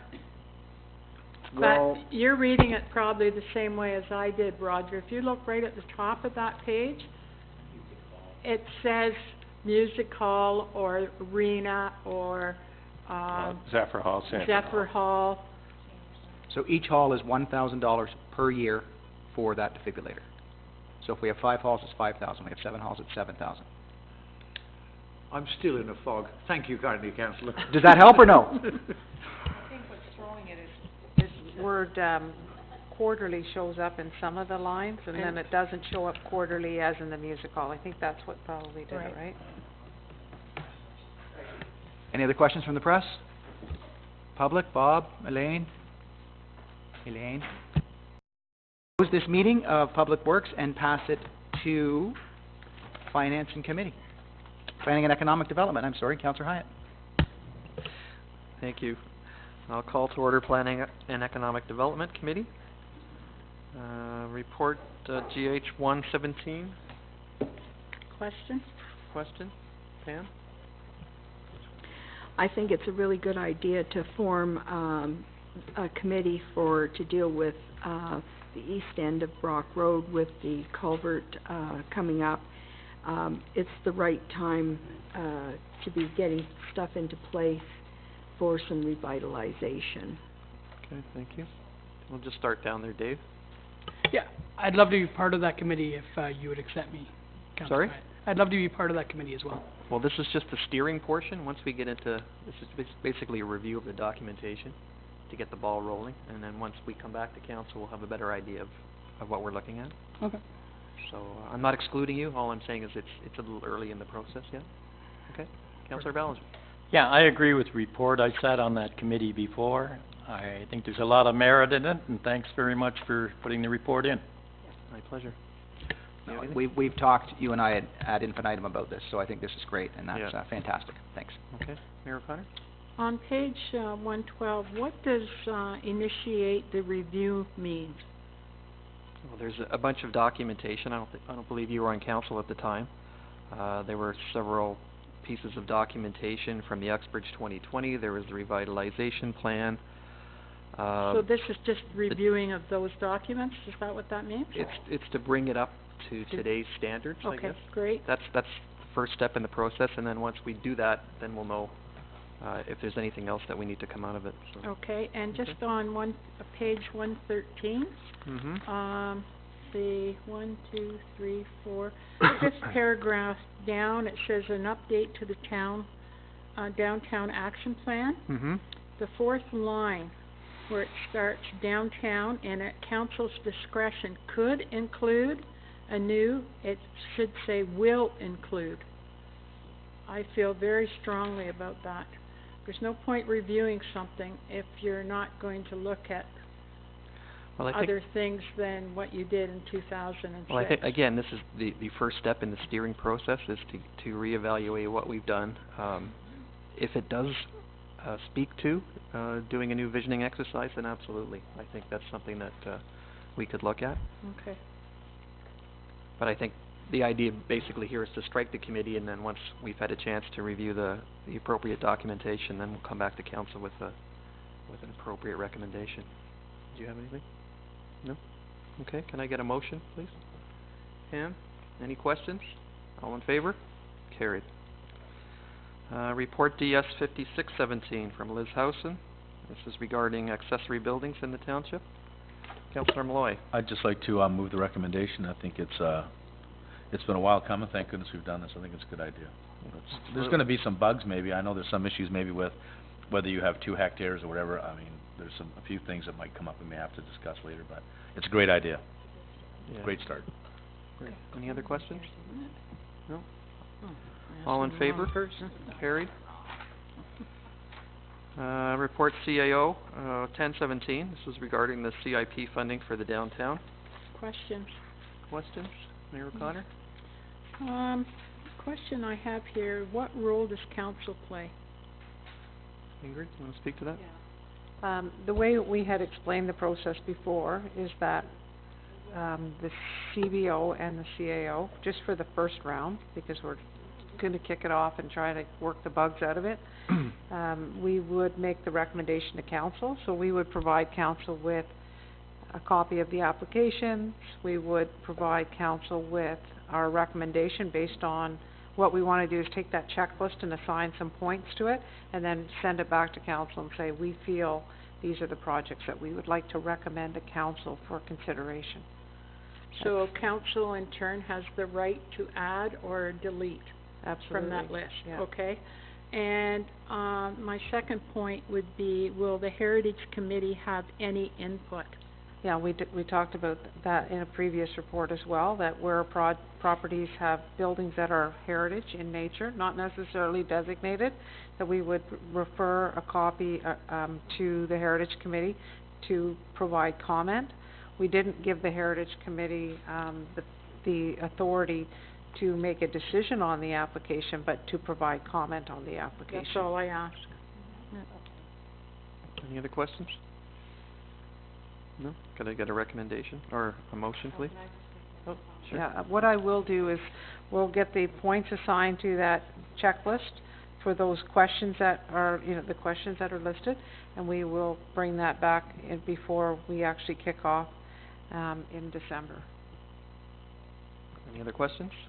A motion from Councillor Beach to support the recommendation. Any questions? All in favor? Carried. Thank you. Any unfinished business? Excuse me. Don't we have one more? We have other business here from the Ministry of Economic Development and Trade. Oh, You've missed one. did I? Yeah. Oh, my apologies, 5017. Regarding the Uxbridge Culvert Communications. Questions, Councillor Malloy? I kind of get it. I'm just not sure about the connect. What's the word connect? What's the connection? 2 sides of the street. I get That's how that. look I at get, but there already is one there now. It's just not good enough. I'd just like to hear some rationale behind connect. That's all. I think Ingrid, you wanna- I missed the meeting, but I think connection was what I think we initially came up with, and it was the connection between us and the public and business owners. I'm not really sure where the connect came from. When we started talking about the connect a little bit later, the connect didn't seem to do anything as major as connection. Well, I think connection is to basically bring the downtown together. Mhm. That's the end goal of this whole thing. As opposed to the physical culvert. So it's kind of a subliminal suggestion that now we are being inclusive of the east block of Brock Street as well as the west block, because they've felt neglected for years, as we know, since that other project was completed. So that was part of the rationale, I think. I think Debbie suggested shortening it to connect, or connection. We had a few variables there. We had CONNEXION. Somebody had that clever idea, but I think we kiboshed that one and just decided to. Has anybody had a chance to look at the actual graphics? Yeah. Yeah, it's part of Yeah. here. I like the. So this has gone through many incarnations to get where we think there's something. So which one is the group? To me, we should be using the one culvert connection, because Connection. it has a lot of meaning. Right. And it shows buildings. To me, I looked at connection being the sewer Yeah, pipe I know. and That's why I asked. connecting both sides of the street. Yes. Yeah. So basically, what we're asking for here is council's or approval of one or the other, or tweaking it slightly. I'll move So that. are we good with connect or connection? I'd make a motion, I'd make a motion Connection? to go with connection. I like Okay. that better. I think it ties in. I like the way it looks, and I like the option with the small town, big future. So I'll give you that motion. See, that small town, big future byline can be added or subtracted Yeah, absolutely, so depending it's an on where optional we're using item, but I think that's good, because depending on the size of the ad or whatever, I think that's nice. You don't necessarily have to tie it in completely. it. And the idea of the logo is actually, so if you had it on letterhead and you shrunk it down, is it still legible? And can people make the association between this Yeah. project and whatever I like we're it. talking about? I'd give you that motion. And the buildings on both sides. And the buildings on each end, everybody's good with that? Okay. Can I get a motion to approve that, Dave? I think, Oh, did you already? Sorry, I didn't get that part, so. Not that I'm trying to belittle your input, so. Okay, we have a motion. Any questions? All in favor? Thank you, carried. Now we have Ministry of Economic Development and Trade, excuse me, regarding Ontario supporting innovative auto projects. This is a great thing. I'm gonna move receive for information, and when is the government gonna get it through their head that agriculture is the biggest driver of our economy in Ontario? It isn't the auto industry. And I'm tired of reading all this about auto industry. Yes, it has a very important role, but I'll tell you, Well, there's a lot of employees agriculture that work is the number one. I don't disagree with that comment, but I just think this is what they've put out. Dave? yeah, just to add to the mayor's motion to receive, I think we should send a copy of this to both John from Cobra Metal, because he does some automotive work. There might be some opportunities for him, as well as Peter from Colpets, I think, may work in that sector a little bit. Certainly, we could forward them a copy. Sure. Any other questions? Motion to receive and forward to Cobra and to Colpets? Any questions? All in favor? Carried. Thank you. Any other business for planning? There being none, I will ask press. Do you have any questions? Roger? Yes, Councillor. In report GH01, it says that when the Downtown Revitalization Committee was established, way back when, it was composed of township staff, members of council, and members of the public.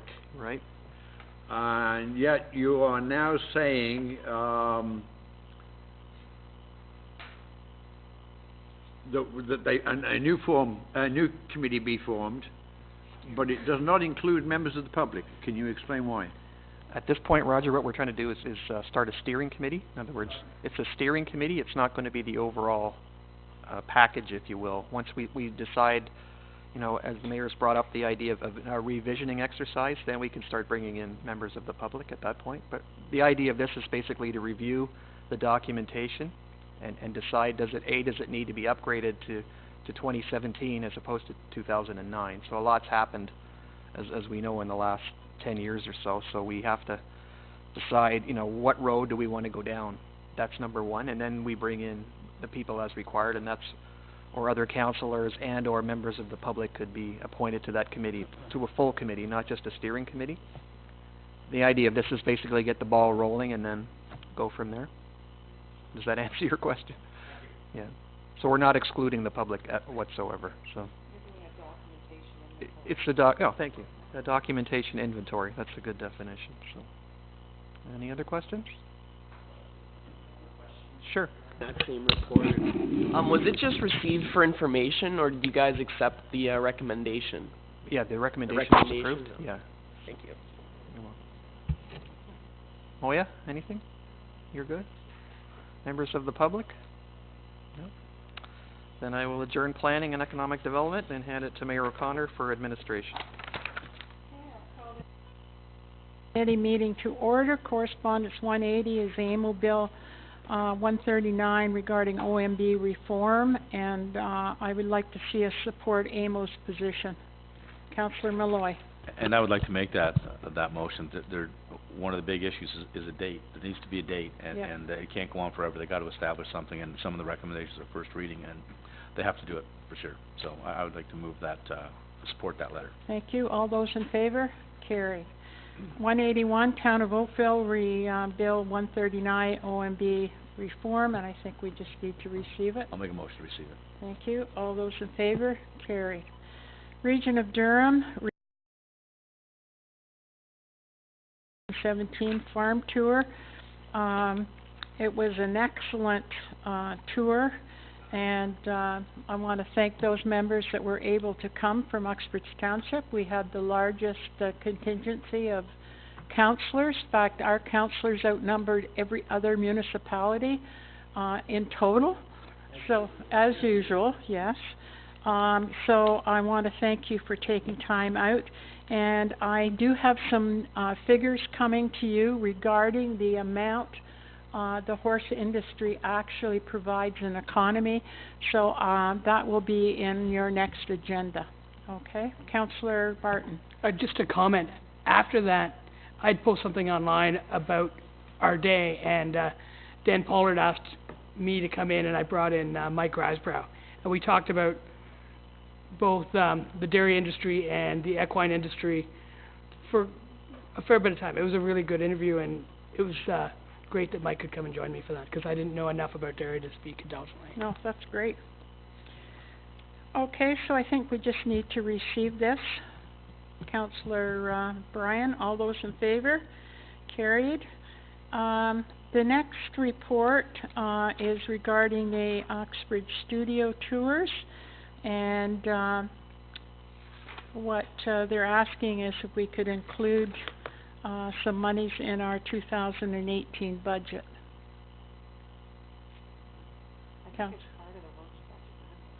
Yeah, it is part of the works budget, okay, but they're asking that it be included again in 2018, so we just put that on our... I support it. We put these up and we take the other ones down. Isn't that how we do it? Yeah. So we swap it up, so, yeah, so I'll support it. Refer to budget then, just so make sure it's there. Budget, yeah, sure. Okay. All those in favor? Carried. 184 is from Robert Bishop and Jennifer Durkin, re-proposed designation of 51st Avenue. I do have another letter that came in, and unfortunately it didn't get on this agenda because I failed to give it to the clerk's department. So, but this again, I think we've got to make a decision on this shortly. So, how does council want? Actually, we could look at 184 and 185. It's both to do with the same properties. We receive them and bring everything forward at one time. Yeah, just a minute. Bring everything back, okay? Staff have them all now, so bring it back and then we make a decision. Well, I was under the impression we were going to Scugog to get their Heritage Committee to come back and give us some advice on this bill. No, we have asked, CAO went to Scugog. Scugog does not do their own heritage. They hire a person, okay? That person has been talked to by, is it you or Debbie? Okay, sorry, by the clerk. And that person has been, maybe you'd like to bring them up to date, has been approached. So I did speak with the past chair of the Scugog Heritage Committee, and basically what he said is they engage a consultant to do their major evaluations. It turns out that the individual is the same person I used when I'm preparing my reasons for designation. So I got in touch with him, willing to take this one on as well. So everything is with him. Let me reiterate that. Not everything. So for the purposes of him doing an independent evaluation, basically what I provided to him was the information on the property. I didn't want to provide him, and he wasn't comfortable receiving all the information and all the information going back and forth between Heritage Committee and the property owners. He wanted to stay outside of that circle and do his own independent evaluation, so that's what's occurring right now. I'm waiting to get that information back. If you don't mind me saying, so there's nothing we can do today till we hear this information. Nothing we can do. So generally, when stuff like this happens, it's referred to staff, and when I bring my report forward on making a recommendation to designate or not, these are all things that I take into account, so. Plus the report that you're going to get from him. All right. Councillor. I just want to state, like I stated before, I don't like the way this goes. I understand it's the process, but I don't think it's fair to the homeowners who own this house that people are telling them what they can and cannot do. I've answered different people back to that, and I want to make sure that's clear on the record that I support the homeowners on this. Again, it comes back to states' rights versus individuals' rights, and I will side with the individual. Councillor Barton, Ballinger? Yeah, you know, this has been going, this is a long process for these people. I try to put myself in their position if I had owned the house for 30 years.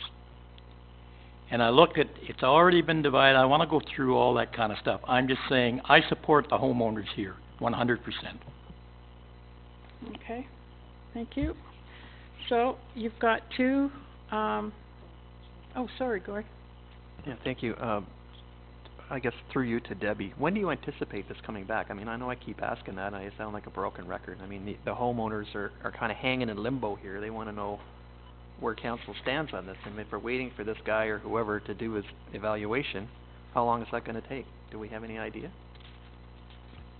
I didn't get a timeline from him. I just asked him if he could turn it around as quickly as possible. So I'm anticipating before year end, but before year end. Yeah. Okay. Well, I would hope it would be sooner than that. Well, I hope it will be too, but I don't have. Is there anything we can do to expedite it, or? Well, again, he's only doing the evaluation. I still have to prepare a report then based on all the information that's been gathered and the recommendation coming out of Heritage, and so it's unfortunately these things do take a long time. Councillor Malloy. It bodes the question then, should we go through all this if, do you want to go through all this when perhaps council may or may not support the Heritage Committee's recommendation anyway? Well, Seems like, you know what, I think there's a far bigger issue here. Is this council not going to support Heritage in our municipality? That's what it boils down to. Or are they going to support personal rights? Just a minute. Versus supporting Heritage. I can't help how this Heritage rule has been set up. It has nothing to do with me. That has nothing to do with this council. It has everything to do with how the province set it out. All I'm saying to you as individuals, and you all know where I stand, I stand very firmly on Heritage side. If we don't have Heritage, then what do we have? We've lost a major thing, a major building in our downtown core, being the hospital, being the post office. Pardon me? Oh, the library bell tower, many buildings we have lost, in my humble opinion, and I'm only one person on this, that we have lost. So, when you make this decision, you're making it now that Heritage counts or Heritage doesn't count when we start designating homes. I disagree 100%. That's not our decision. I think we're dealing with some personal rights here, and it's not all about Heritage. We do support Heritage, but it doesn't mean that someone can walk into my house and tell me what I can do with my house. And that's and exactly that's the my issue. point, Councillor. That's exactly what I said. I don't think that's right there. I get the post office 100%. It's a public building. This is a person's individual home. and that's where I have an issue with that. And that's gonna come up later in that other report we have in the administration. No, there's no point spending money if you guys have already made up your mind that you don't want to designate this place. Say it now and get it over with. I don't wanna designate this place. They have referred several items already to you, I understand that.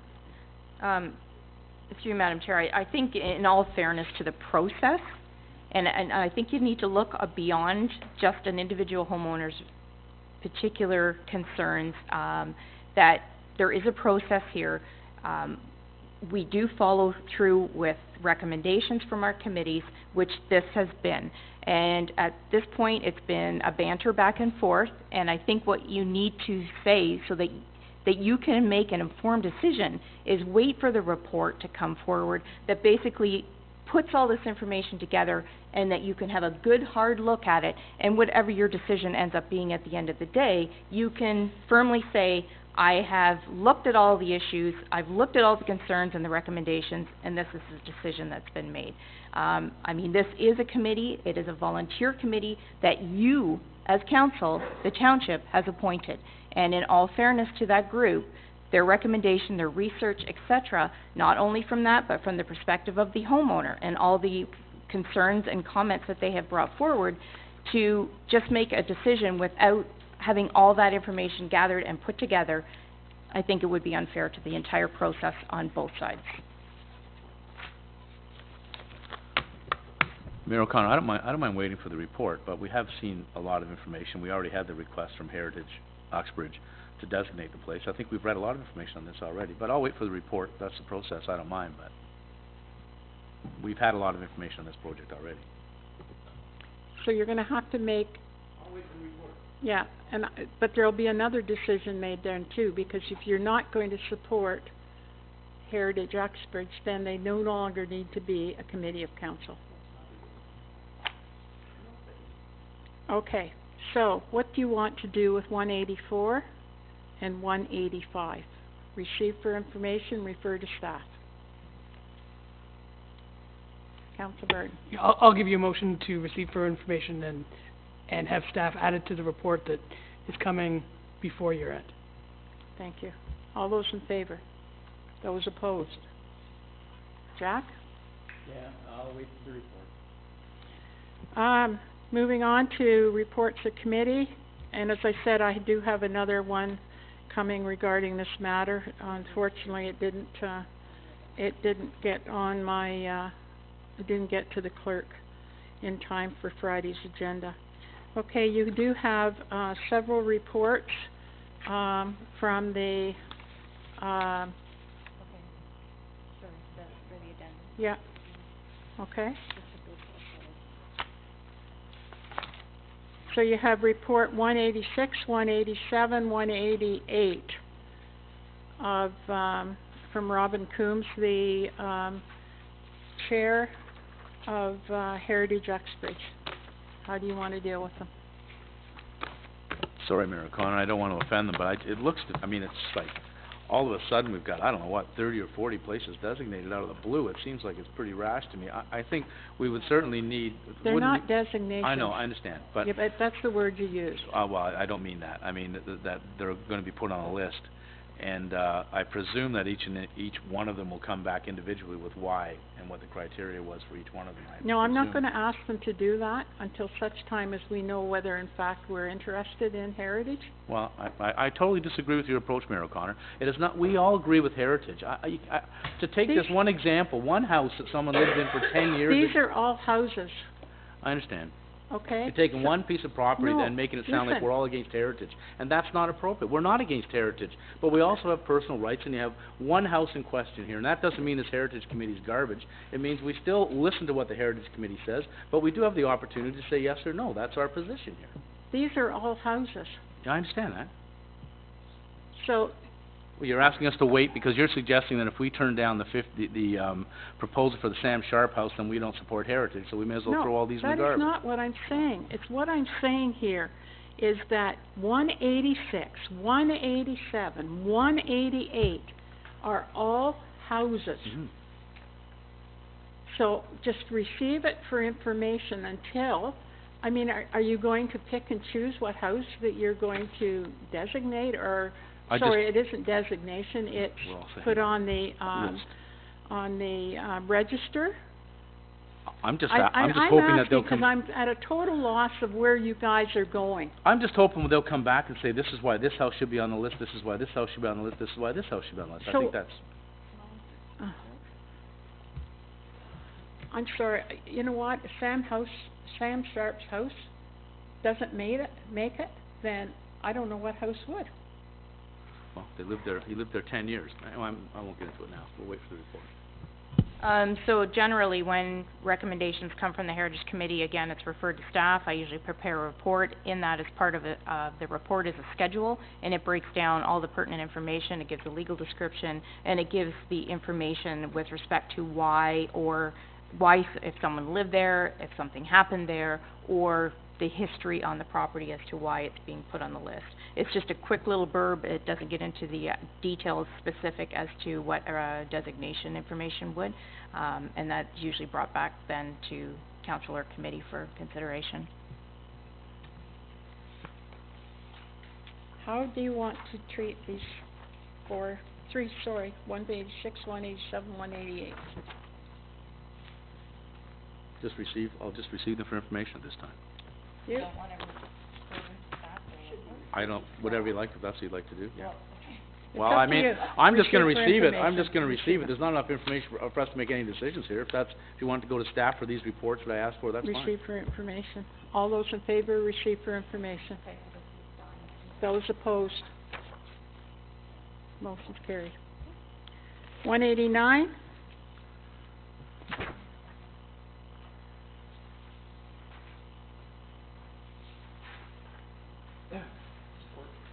Thank you.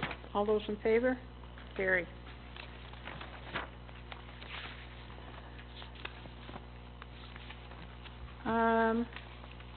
Unfinished business. Sorry, we better go to, reports. CL 4817 of Catalina. Move the recommendation. All those in favor? Carried. 1417 of Andre.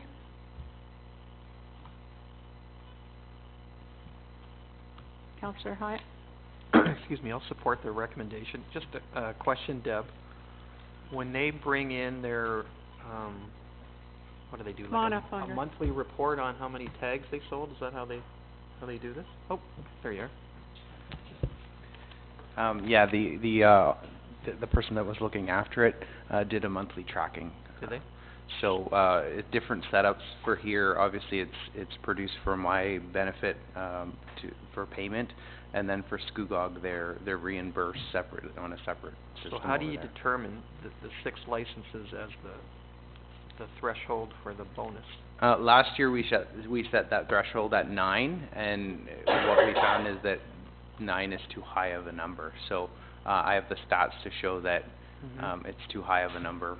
They basically didn't get any commission the entire year. And how long would a shift be? 3 hours. 3 hours? Yeah. I mean, I joke about this every year. If they knocked on my street, they'd probably sell 20 of them. I've seen them maybe once, maybe twice. I mean, I get it here at the counter, but Yeah. so I'm not questioning Yep. are they out there doing it, Yep. but if I see that, are Yep. other people seeing it too? I guess. Yeah, the lady that goes out, she also tracked the houses that she went to. If somebody wasn't home, she would go back the next day, or if she went there and she heard a dog, then she would make a point to try and go back. So, she did go through the entire downtown and out into the rural hamlets this year. Do they track refusals? Like if someone says, "Get off my front porch," or do they get that kind of reaction? We only really had, that I'm aware of, we only really had one incident with that this year, and it was in Scugog, so. I mean, I'm fully in favor of a bonus system. I just wonder how you Yep. structure it, right? So Yeah. if you think 9 is too high and 6 is lukewarm, I mean, to me, it gives people an incentive to go out there and sell. Mhm. If they're just passing the day and collecting, Right. I don't know what they get for a 3-hour shift, but I'm just saying, there has to be some Yeah. impetus for them to go out and sell these tags, right? Right. And I know you're trying to tweak it, but. Yeah, there's an hourly wage, but yeah, that's the thought process, was to try and give some extra incentive to try and encourage that, yeah, you don't just have that person out just going through the motions, that they have some incentive that they would Have be we ever rewarded. considered to hire summer students and do this, like over that 4 Um, months? I was lucky enough to have one of my staff members do the position the 6 month. I'm not sure that she'll do it next year, Yeah. but we'll see. I mean, they're always looking for Yeah. student help. I mean, that would be a Yeah. great opportunity, right? So, thank you.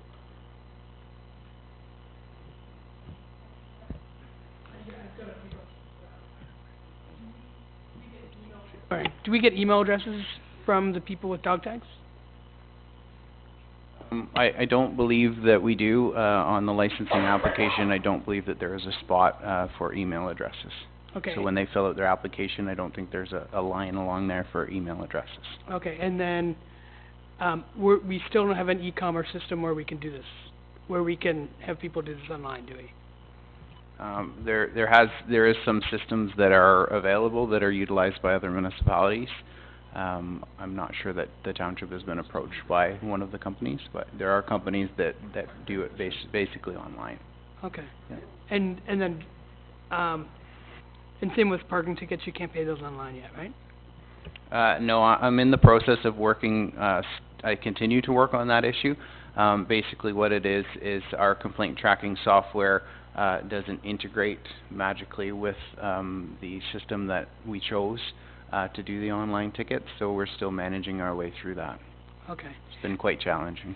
And Yeah. anything e-commerce I know Yeah. takes some time. Yeah. My point to all of this Yeah. is, you know, if you get in front of me and you happen to catch me at my door, you wanna make sure you've got my email address, that you get me to sign up for, you know, as many years as I'll commit to, so you don't have to touch me again. Because to catch me at my house and answering the door on a Saturday is pretty tough. Yeah. Now, if you get me to get a dog tag, I'll probably get one for 3 years, so you don't have to keep coming back, that's all. We have an annual licensing system, so it's per calendar year. There are some municipalities that have looked into lifetime licensing, but they've seen significant drop in result of that. The majority of municipalities continue to do the yearly licensing. Okay, again, Yeah. just my suggestion to you would be, if you can catch me to get a license Yeah. once, I would Yeah. probably get it for multiple years like I do my Or- license sticker or anything else. Or you're suggesting collecting email addresses so that we could remind people? Yeah. Okay. That's it.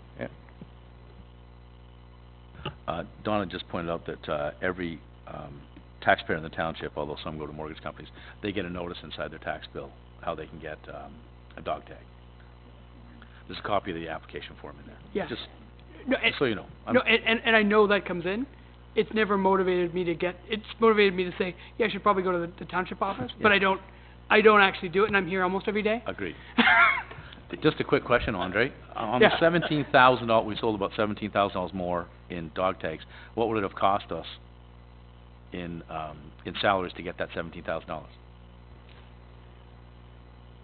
Is it worth it? That's all. So basically, last year's calculations was 5,400, which is split by the municipalities. So you're paying about 12. It costs us 5,000 total because the 17,000 is total too, right? So it costs us 5,000 total to collect the 17?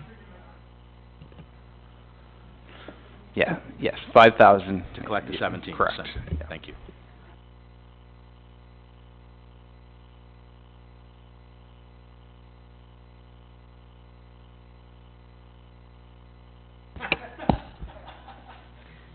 Jesus. Okay, all those in favor? Carried. Under us.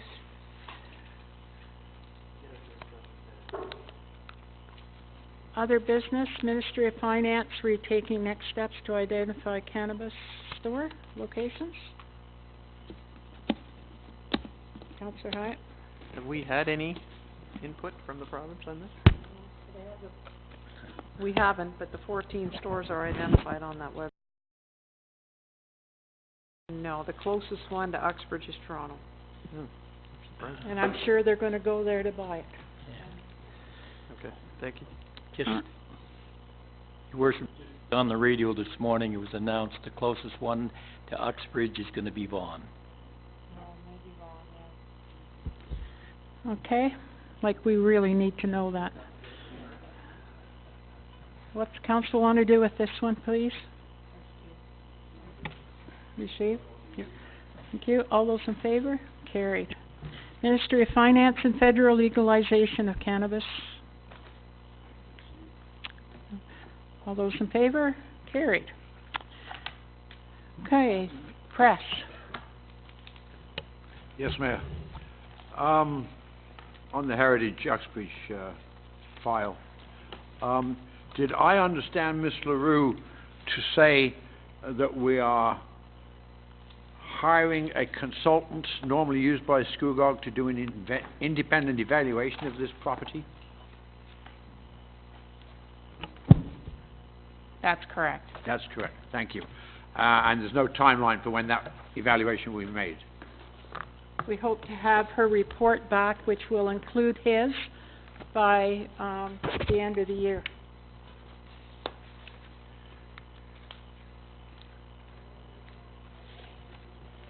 And in the 3 letters from Mr. Coombs, all those properties that are listed in his letters to be added to the register, they're just added to a register and nothing's done until such time as somebody might want to tear one of those properties down, is that correct? Generally, the register is used, they're put on the register when they're going to be looked at for possible future designation. The purpose of putting them on the register is if someone comes in with a demolition application for a demolition permit, what being on that that heritage register does is protect that property for 60 days. And it gives then both the Heritage Committee and Council the opportunity to look at whether or not the property warrants designation. Thank you. He refers to concession 2, lot 16, SS number 10, Scott Township. Is that the Siloam Hall? The old Siloam Hall? Oh, okay. Thank you.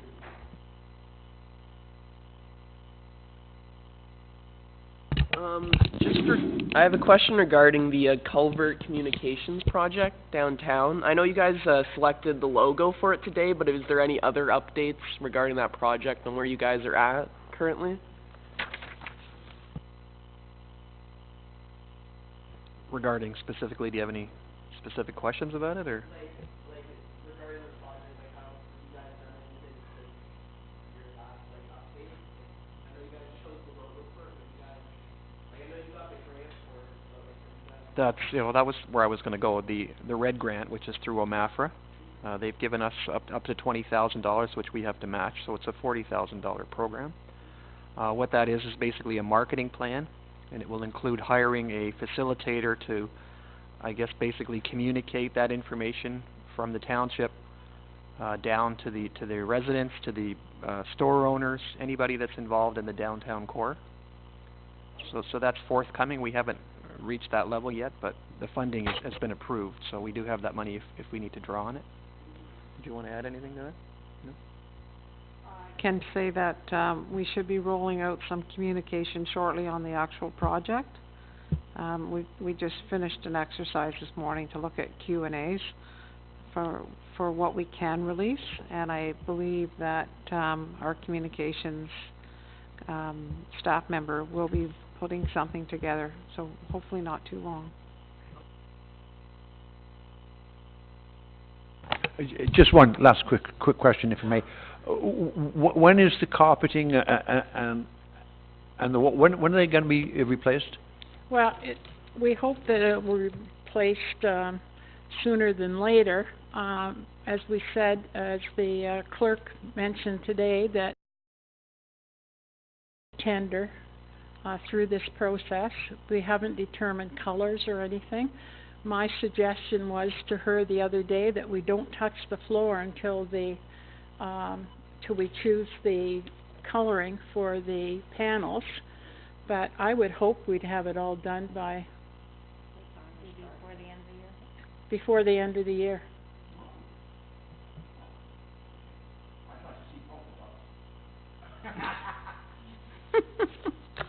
I'm glad you're not on the committee. Yes, Moya. Sorry, I just had a question on the delegation regarding the Zephyr Tower. I just wanted to clarify. I know you said you were waiting for a report back from Prince, was it? Or? Prince. Prince. Perhaps you can respond. Okay. Pat? Yeah. We as a What- third party that determines whether or not a tower is appropriate or necessary in certain areas. Part of the reason for doing that is we don't want towers every block. Explain So- to her what CRINS means.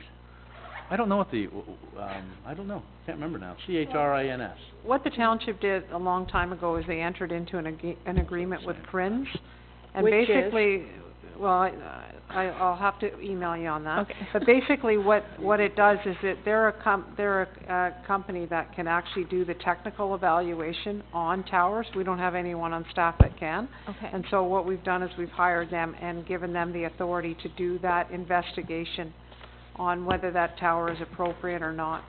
I can send you what the Okay.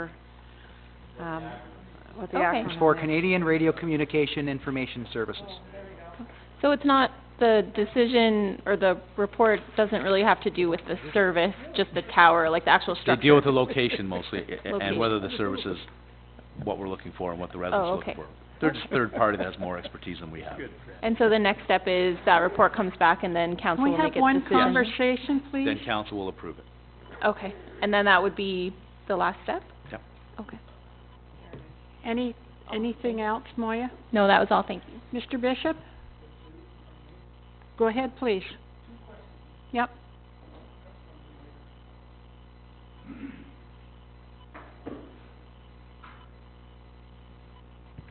The first question is, could you give us the name of the consultant who's doing the independent review of our property so that we can review her qualifications? I believe you said it was a her. No, listen to her. Oh, sorry. I'll check with them and see if they want that information released. Oh, I see. Okay, the second question has three parts to it. Mr. Coombs, in his communications, refers to a heritage district, and he referred to the same thing when he wrote to council before your July 7th meeting, where he recommended that our property be put onto the registry. And I've searched high and low, I can find no documentation on this heritage district. So the question is, first of all, is this an official heritage conservation district as per the Heritage Act, or is it just an unofficial kind of mapping of heritage properties? Sorry, I just recently got involved with the Heritage Committee, Mr. Bishop, but I do not believe that there is a heritage designation. District, okay, that has been officially adopted at this point. Okay. So in that case, There's a sign district, but not buildings. the Okay. communication makes it appear that he's referring to a heritage conservation district on, in the Act. It's very I- confusing, I'm afraid. I would have to check with him. If so, I'd like to know when it was created, and I'd like to know where I can find documentation on it. And also, if it is an official district, then there's a very, very specific process that the Act outlines about having Exactly. to inform everybody and so on. So I will ask the clerk to get in touch with Mr. Coombs if we need to, okay, to find out exactly what he is referring to. And Thank do you. you have anything to add to that? We do not have a heritage district. Okay. Right. I can tell you that for sure. As Mayor Connor has already said, there is no heritage district. thank you. What we do have is an area for our heritage sign, for heritage signs. That's all we have. Okay. Thank you then. Okay?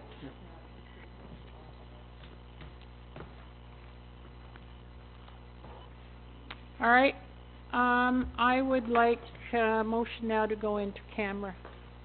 Councillor Beach, if you wanna take, 5 minutes, come back here at 2 o'clock.